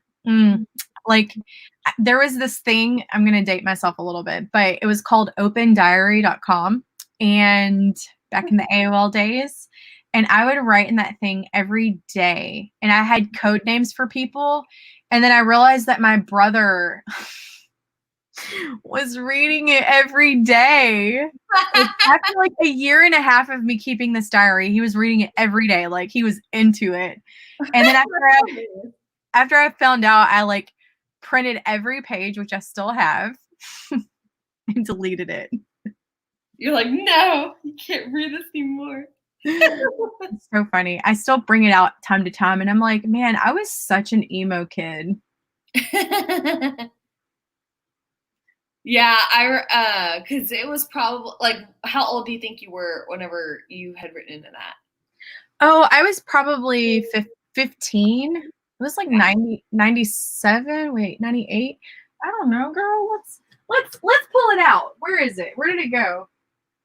It's on my bookshelf somewhere. I don't know what I did with it. It's in an orange binder. So, I mean, if any of y'all ever break into my office, just look for the orange binder, and that's where, my 15-year-old thoughts are. I don't know where it is. But anyway, I think it was like 90, maybe 98. How old was I in 98? Maybe 99? Let me see. I remember going over to a friend's house kind of around that time frame, and her older sister, who was probably about your age or so, she was like all into it was so funny to see her on a computer, because she would be doing things that I wasn't used to doing. This sounds weird, but I'm making her sound like mysterious. But it was just because I wasn't like an internet person at the age of like 7 or 8, and her older sister was, and so I was like, oh, she's doing like cool stuff on the computer. So maybe she was writing in an online diary too. Who knows? Yeah, man, I was so addicted to it. It was probably like 98 or 99. I was like 15 or 16. And, like back then when you're like a 16-year-old girl, you like have all these code names for guys, and like there's all this weird poetry in there. And I'm just like, God, I knew that I was going to grow up and be dramatic. I mean, just reading that, I could probably publish it and people would be like, oh my God, this is so. It's ridiculous. But yeah, and so back then they used to have poetry.com too. And so what I would do is I would get on the computer and I would write like these love poems about guys. And I didn't realize that poetry.com would send your poetry to your home address. It was like a poetry contest. And so, you know, a 16-year-old getting mail is kind of weird a little bit. And so my parents would open it and read my poems about. Oh my gosh. So intrusive. I had zero privacy. So yeah, you know, your diary and stuff. I know. My dad would always be like, "Oh, I read your poem," and I was like, "What poem?" And he's like, "You know," and he would show me the mail, and I'm like, he's like, "It was pretty good. You should enter in this contest." I'm like, "Dad, like, that's so embarrassing. Don't read." Embarrassing. I mean, that's embarrassing now. At that age, you know, that's even worse. I know, and they would print it, like they would print like teaser lines like on the envelope, so like you automatically knew like, oh man, it was. I guess he knew that I was going to be a writer when I grew up because I had all these like poetry.com entries and stuff. It was crazy. That was the good old days of the internet back in 1998. Oh, by the way, real quick, funny story. Whenever you said that you had given code names to like guys that you had a crush on or something like that, there was this one guy. I was in 7th grade. For some reason, I decided to tell all my girlfriends that I had nicknamed this one guy who I thought was really cute. I nicknamed him GT, which was not his name at all. His name was like Austin something, but I nicknamed him GT. And so that way, whenever I'd say I heart GT on my hand, no one knew who that was. But I had told them that GT stood for gorgeous tush. One day he came up to me in the hall and was like, "So I'm GT, huh?" And I was like, "Ah!" So one of my friends told him, and I was so mad. I was like, "How dare you? I am humiliated right now." But he was just like laughing at me, and I'm just like, I'm just gonna go cower away in shame now. But whatever. I never liked talking to him ever since that happened because I was like, this is humiliating. Yeah, dude, I totally understand. Like, when I found out my brother had read all of my personal thoughts, I was like, wow, the internet's not private. You know, like, I guess you think like, oh, now that it's not private. Yeah, I read this secret diary and nobody knows about it. And, you know, I would update it every day. I mean, there's like crazy stuff. I was in the band, I was a drummer. And so like, I would talk about band camp and all this weird stuff. And I'm just like, Courtney back at 15, 16 years old. I was spilling.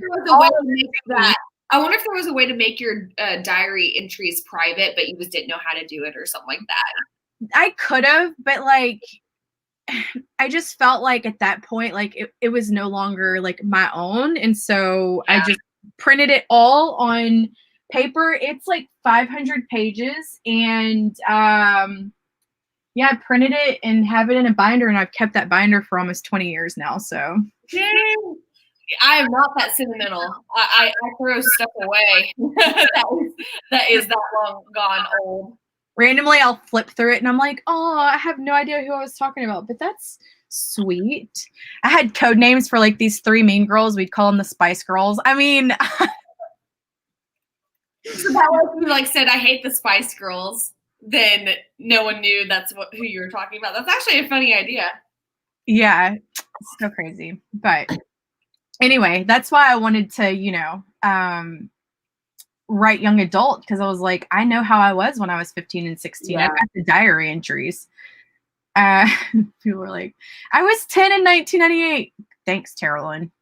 How old was I in 1998? Let's see. I was 15. How old were you? I was 15 in 1998. Were you a grunge kid? Because I was kind of like, I didn't really get to experience the grunge stage because I was still like a kid, where you probably had been able to experience it a little bit better. Like goth? Is that what you're talking about? Like what? Like goth?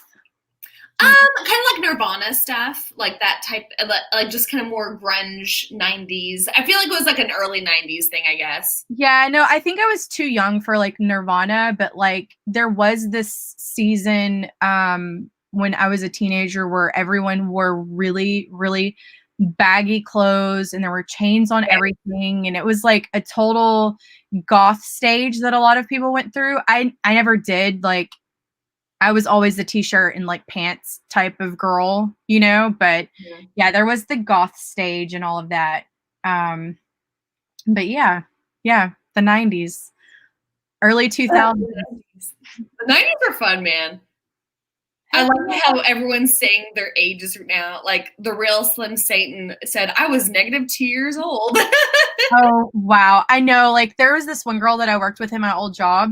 And she was like, I was born in 94. And I was like, oh man, you were born in 94. Like I just felt really old. Yeah. I remember 1994, you know?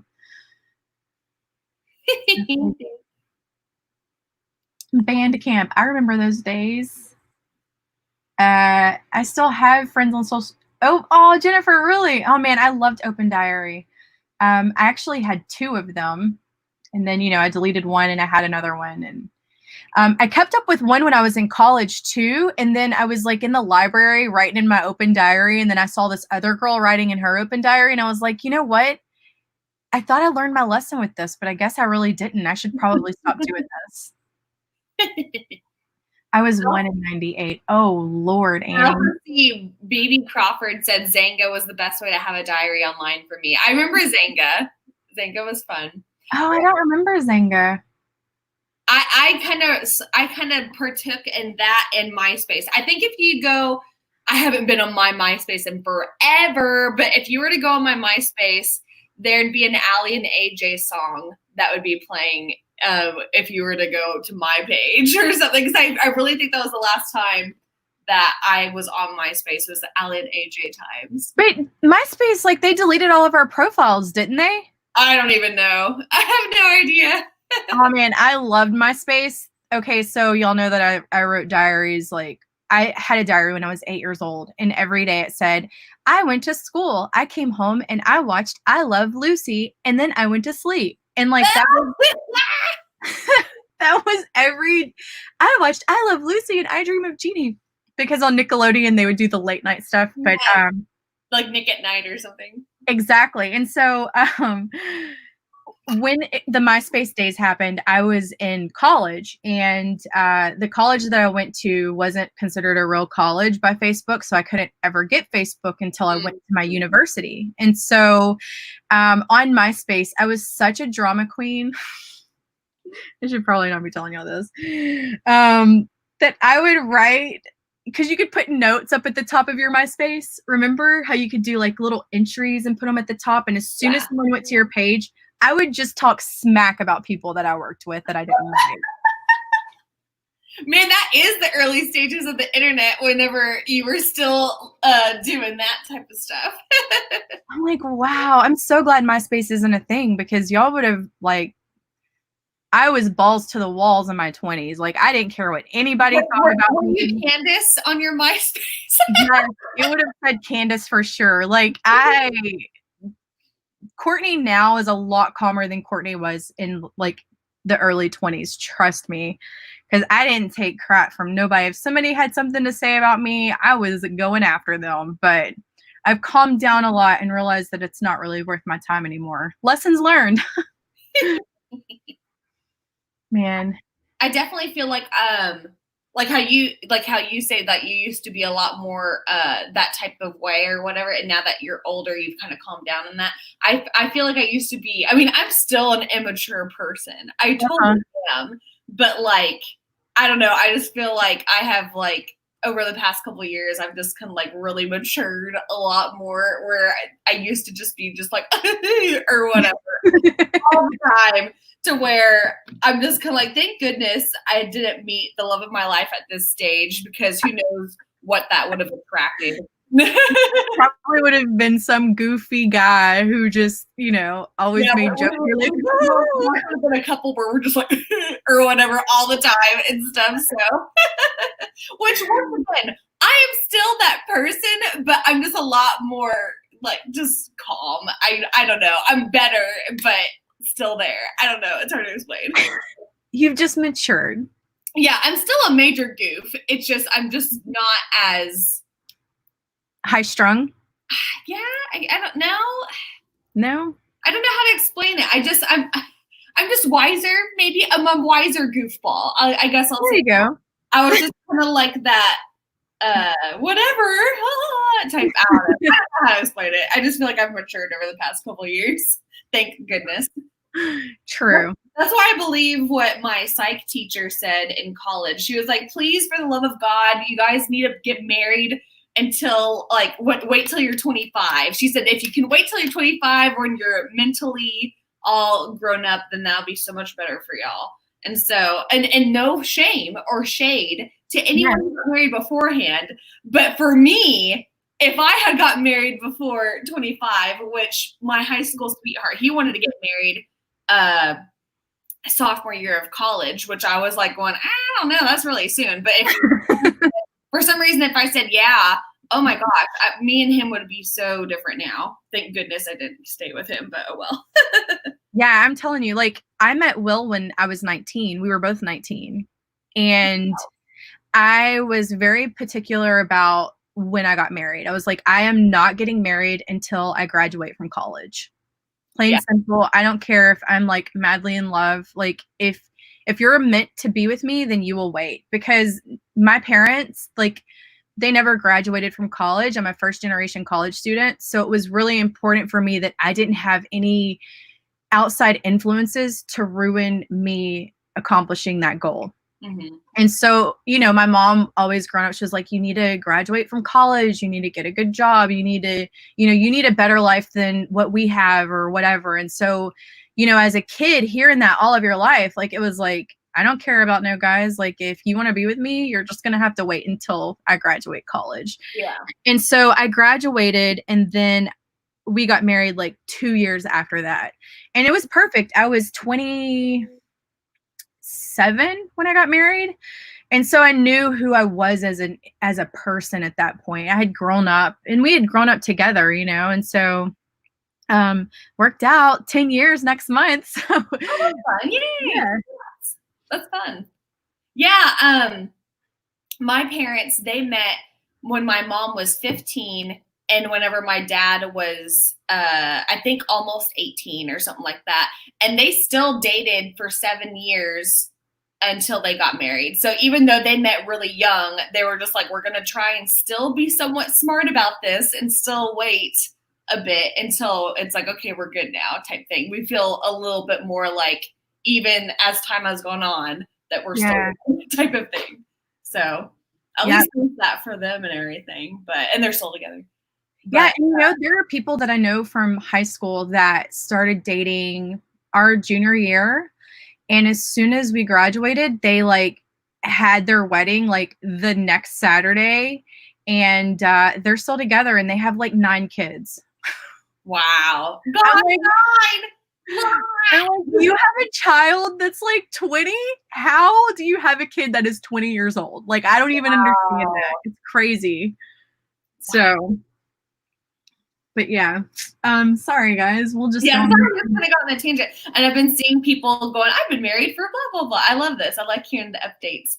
And once again, there was no shade or no like whatever to people who got married before 25. I just know for myself, I mean, you guys saw me do these stupid faces where I'm like, oh, I don't know. I just feel like I was just way too young to have gotten married at that time in my life. Glad I did not. So, but yeah. Oh my gosh. For everyone else. Someone said it's 5 minutes until 3. Oh my gosh, I just realized this too. Oh, now y'all know about me in the 90s and when I got married in college. I can tell y'all all sorts of stories about when I bartended, and man, we could just go on and on. But I had for a brief short amount of time, I had waited tables at not Cheddar's, Charleston's. And that was my first time that I had ever waited tables, was at a fancy, not fancy, but like a nicer restaurant and stuff. And so I really wish that I had learned to wait tables at like a Red Robin, somewhere more casual. Because I was not even of legal age to drink. I was 18 and I had to learn all these wines that would complement food and stuff. And I'm like, it's like all I can drink right now is Bud Light, and that's if I like somehow know someone who is able to get beer. It's like I don't know things. So possibly, guys, because I didn't, but at that age. But anyway, but yeah, I hated working that job. It was horrible. I did not like it. I think I would have enjoyed it more if I had gone and waited tables at a more casual place. But yeah, I always have that horrible nightmare that comes up where I'm working at a restaurant. Yep. Are you know what you're gonna packed and I am the only waiter working. I hate that dream. Oh my gosh. I'm telling you, I still occasionally have that reoccurring nightmare, and I haven't waited tables since like 2007. Yes, it's so frustrating. And even in the dream, you'll know this is a dream, but it's still the most anxious, horrible dream ever. Oh my gosh, I hate it. Yeah, I bartended at Joe's Crab Shack. I had 3 waiting table jobs. It was Joe's Crab Shack, Cheddar's, and Chili's. And I bartended at Joe's Crab Shack, and that's the place that gives me the nightmares still to this day. And I just, it's packed, and there's all these tables, and they like danced. I don't know if Joe's Crab Shack is still a thing, but they would do like these dances and stuff, and like, it's the absolute worst. But I haven't waited tables in so long. In my dream, every time it's like, oh, we changed the system, and I'm like, I don't know how to use this. Horrible. Okay, so I'll get that dream, or I'll have the dream of where we're putting on a play in front of all these people. I just now found out what my lines are, and I'm just supposed to go out there and know my lines. Or I'm supposed to go do this dance with all these other people, and I have no idea what the dance moves are, and I'm just supposed to wing it. I get those types of dreams all the time, and I'm like, why? This is horrible. I hate it. Ah! That's hilarious. I've never had the theater nightmare dreams, I guess. I did a lot of theater, too, in high school and college, but I never had those type of dreams. The nightmare that I had last night was I went into Starbucks, and nobody was wearing masks. I told my husband today, I was like, you don't understand. No. Nightmare. I went in there and nobody was wearing masks, and I walked out and I called the general manager, and then I keep talking about like my favorite Starbucks barista, and he was the only one wearing a mask and everybody else wasn't. And he's like, girl, you need to chill out. Not COVID dreams. I can't believe you're having COVID dreams. And I was totally a Candace in my dream too. I was like, I got on Facebook and I was griping out the Starbucks Facebook because I do that sometimes. And then, the general manager called me and I said, nobody's wearing masks and they're spreading COVID everywhere. Like, don't mess with my Starbucks. BB said that is not a dream. That is real life. That is not a dream. This is real life. No, yeah. They were wearing them in my store today. I was like, oh, thank God it was just a dream. And my favorite barista was there. He's always like, have a good one every time. And I'm like, see you tomorrow. I miss cafes and like going into places to write. I feel like it's not as fun right now with everything going on. I'll go back and do that whenever it's a lot more down with everything, whenever that will be, but oh well. And in my dream life, like when I said, I'm going to quit my job and I'm going to go to Starbucks a few times per week and write and da-da-da, like all the things that I said that I was going to do when I quit my job, like COVID killed it. So I haven't even got to experience that, like going to Starbucks during a weekday and just like writing in my book, like hasn't ever happened. Does anyone else blame Courtney for COVID happening? Because right when you quit, the world shut down. Right? That's what everybody said. They were like, you are the reason we have gone into an alternate universe. You are welcome. Why'd you have to do it, Courtney? Whatever. You had to be selfish and accomplish your dreams. I know. Like, way to accomplish your number one dream goal. Who would have known that, the whole world would collapse and we'd go into an alternate universe. So crazy. Oh well, it's fine. We'll suffer for you. That's fine. Thank you. Thank you. Next year we can go back to normal. You know, after my year mark, I imagine like it'll be my year mark, and then this will all be a thing of the past, and we'll be like, wow, so we're back to normal now. March 1st. Like a year. What? Watch that happen. That'll be hilarious. I like how Katie said the world couldn't handle Courtney not working. Right? Exactly. And all those people miss me so much because I was the only extrovert and the only one who called out the BS there. So now they just have to all take it. Oh my God, 3 a.m. We have hit the witching hours, people. I'm so excited. So yeah, with that being said, let's sprint. Yeah. How long do you want to go for this time? It'll probably be the last one, I imagine. So you tell me.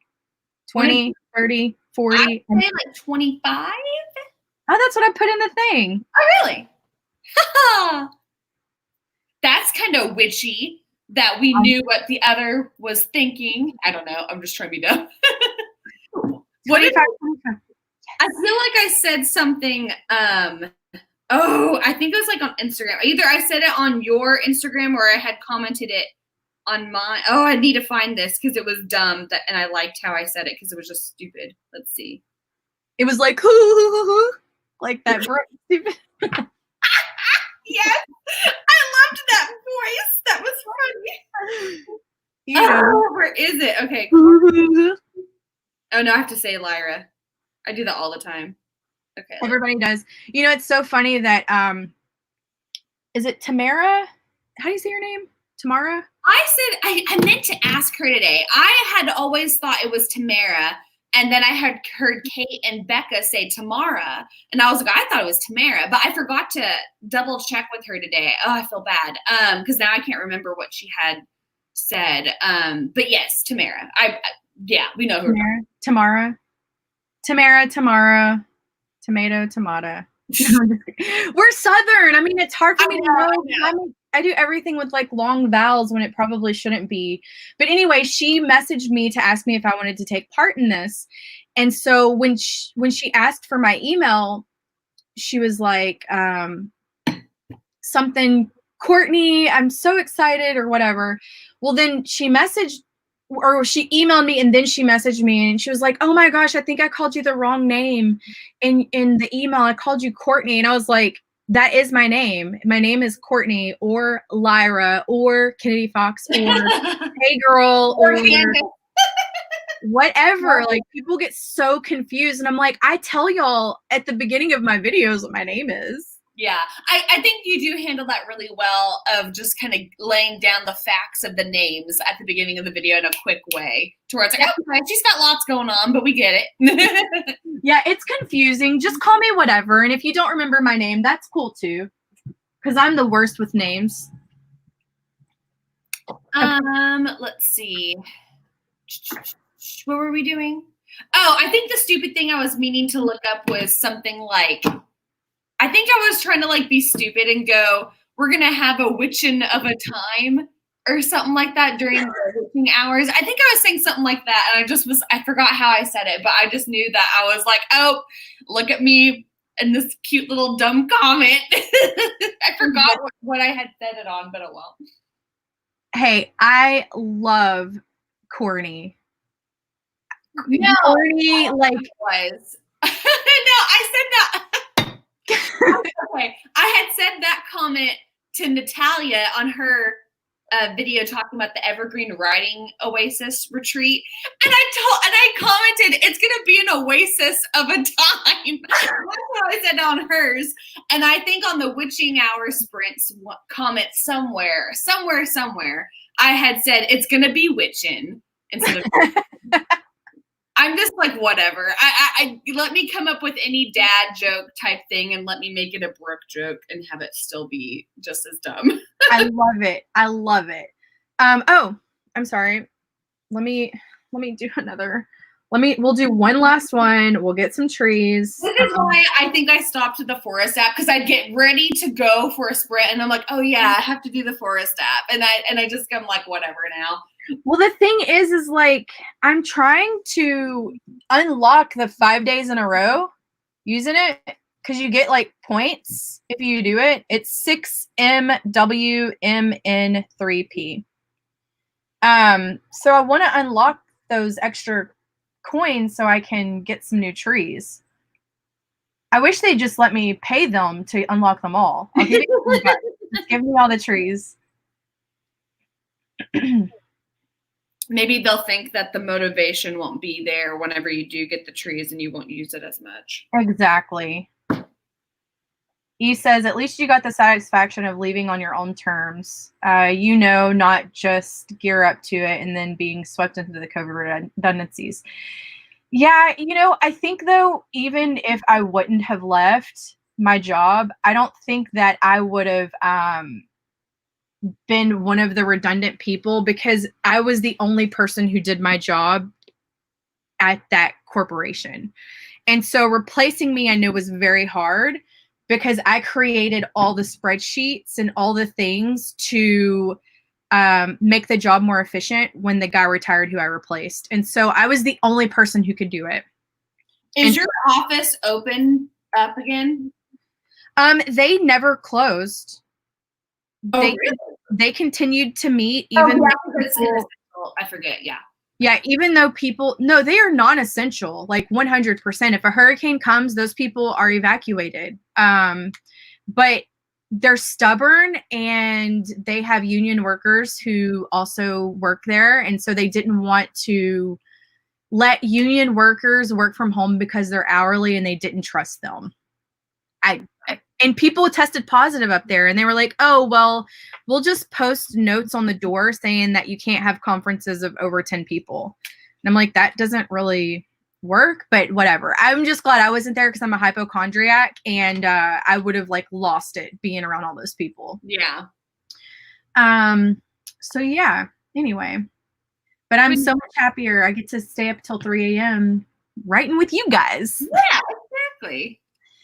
Okay, so we will start. I will really shut up now. Sorry, guys. We just we got started talking. I'm glad we do this more near the end though, rather than the beginning, because it's like we've already gotten lots done. Where now we can just be a little bit more chatty here.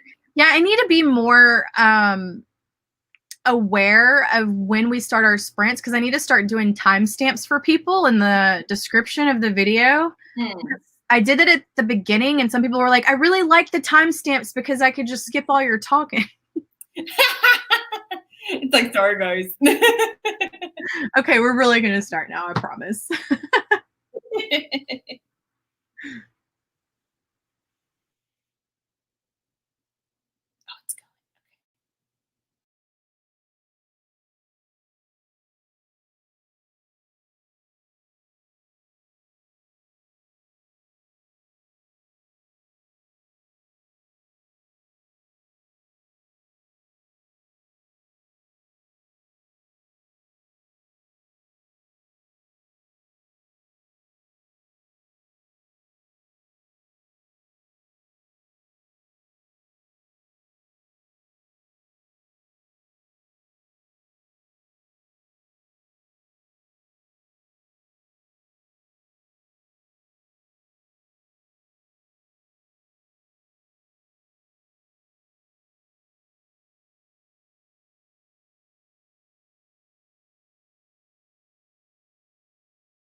I'm like woot still woot.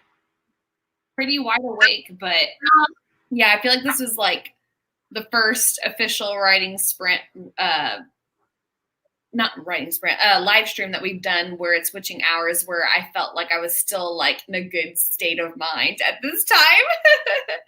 I mean, I feel like the last time we did this too, I think we had done this until 4. I think we had done that, and that was fine. That was great. I had a good time with it, but I was drifting near the end. But yeah, I'm still like pretty decent, even though I'm good to end it after that one. But I still feel like my state of mind is at a good spot still.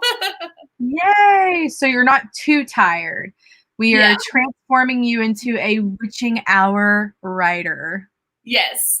Yeah, I remember texting you going, oh my gosh, I look forward to your nightly sprints now whenever you do decide to go ahead and do them, because now it's like, well, I was going to go to bed, but if Courtney is staying up, then I'll hang out with everybody to write with everyone. And it keeps me up to continue going. It's high energy. So like, I feel like when like we do it together, it's like, oh yay, like I can't let Brooke down. I can't be like a slug where I'm like, oh, I'm so tired, So it's always nice to have somebody join you. Yes, exactly. So this worked out great. Yay. Yeah. Let's see how everybody did. Oh, I need to count and see. I forgot to see how much I had written. Yay, Katarina. So happy you love it. 510. Wow. Yay. Yes. So awesome that you're here, Liza. Or is it Lisa? Lisa, probably. 278. Not bad for my warm-up. Yeah, that's pretty good. I got 304 after I get through. How much did you get? You're kind of breaking out. 304. How much? It's really starting to break out right now.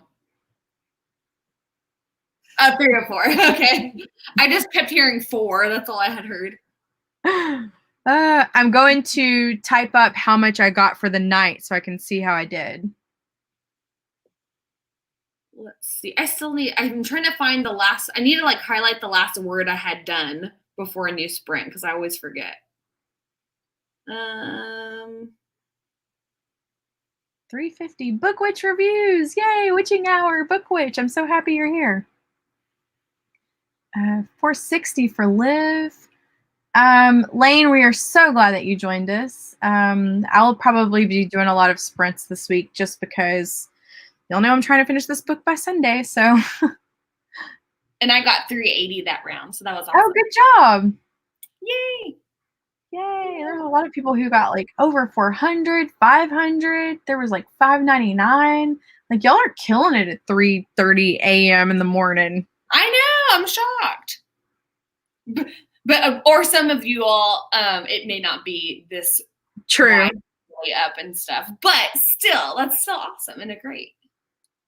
I got tonight during our sprints, I got 2,390 words. Ooh, very, very awesome. Let me see if I can tell how much I had done. Go up. And I finished chapter 2. So, Brooke actually finished chapter 3, so I'm going to go read her chapter 3 before I go to bed. And then tomorrow I will start a brand new chapter. So that's exciting. Yeah. Well, good job, you guys. Yeah. I'm still trying to see how much I had. Okay, let's see. You're so welcome, Katie. Oh, East Southworth, I got 1224 for the night. Liv says it's 10:38 a.m. here. Carolyn says, I'm still going to write after this live stream ends and won't go to bed until 6 a.m. or 7. Ooh. You are so welcome, the real Slim Satan. How much did you do, Brooke? Tell me. I did a little over 1,700. Yay! That's incredible. It's so funny because I need to do more writing sprints whenever it's just me, so that way I can track it, because it's always so surprising whenever you're tracking all these like smaller amounts, and then whenever you put them all together as a whole, you're like, whoa, I didn't know I had written all of that. You know what I mean? I don't know. Because it's like I'll do writing sprints with you guys, but I don't do them on my own. So, and of course you write more on your own and stuff. Right. And I feel like whenever I do writing sprints with other people online, I don't add in the total, like how you had just done. I was like, oh yeah, I should probably do that. I just like think in my head, I don't know. I don't add it all together really. I'm just kind of like, I'm just happy I got lots done. But yeah, the total, I feel like when you add it up, like you get to see like the big picture too. Cause you know, it's easy to be like, oh, I only got 200 that round or only wrote 400. But then in the grand scheme of things, when you're constantly doing that, you've written thousands of words. Mm-hmm. You know, that's a huge accomplishment.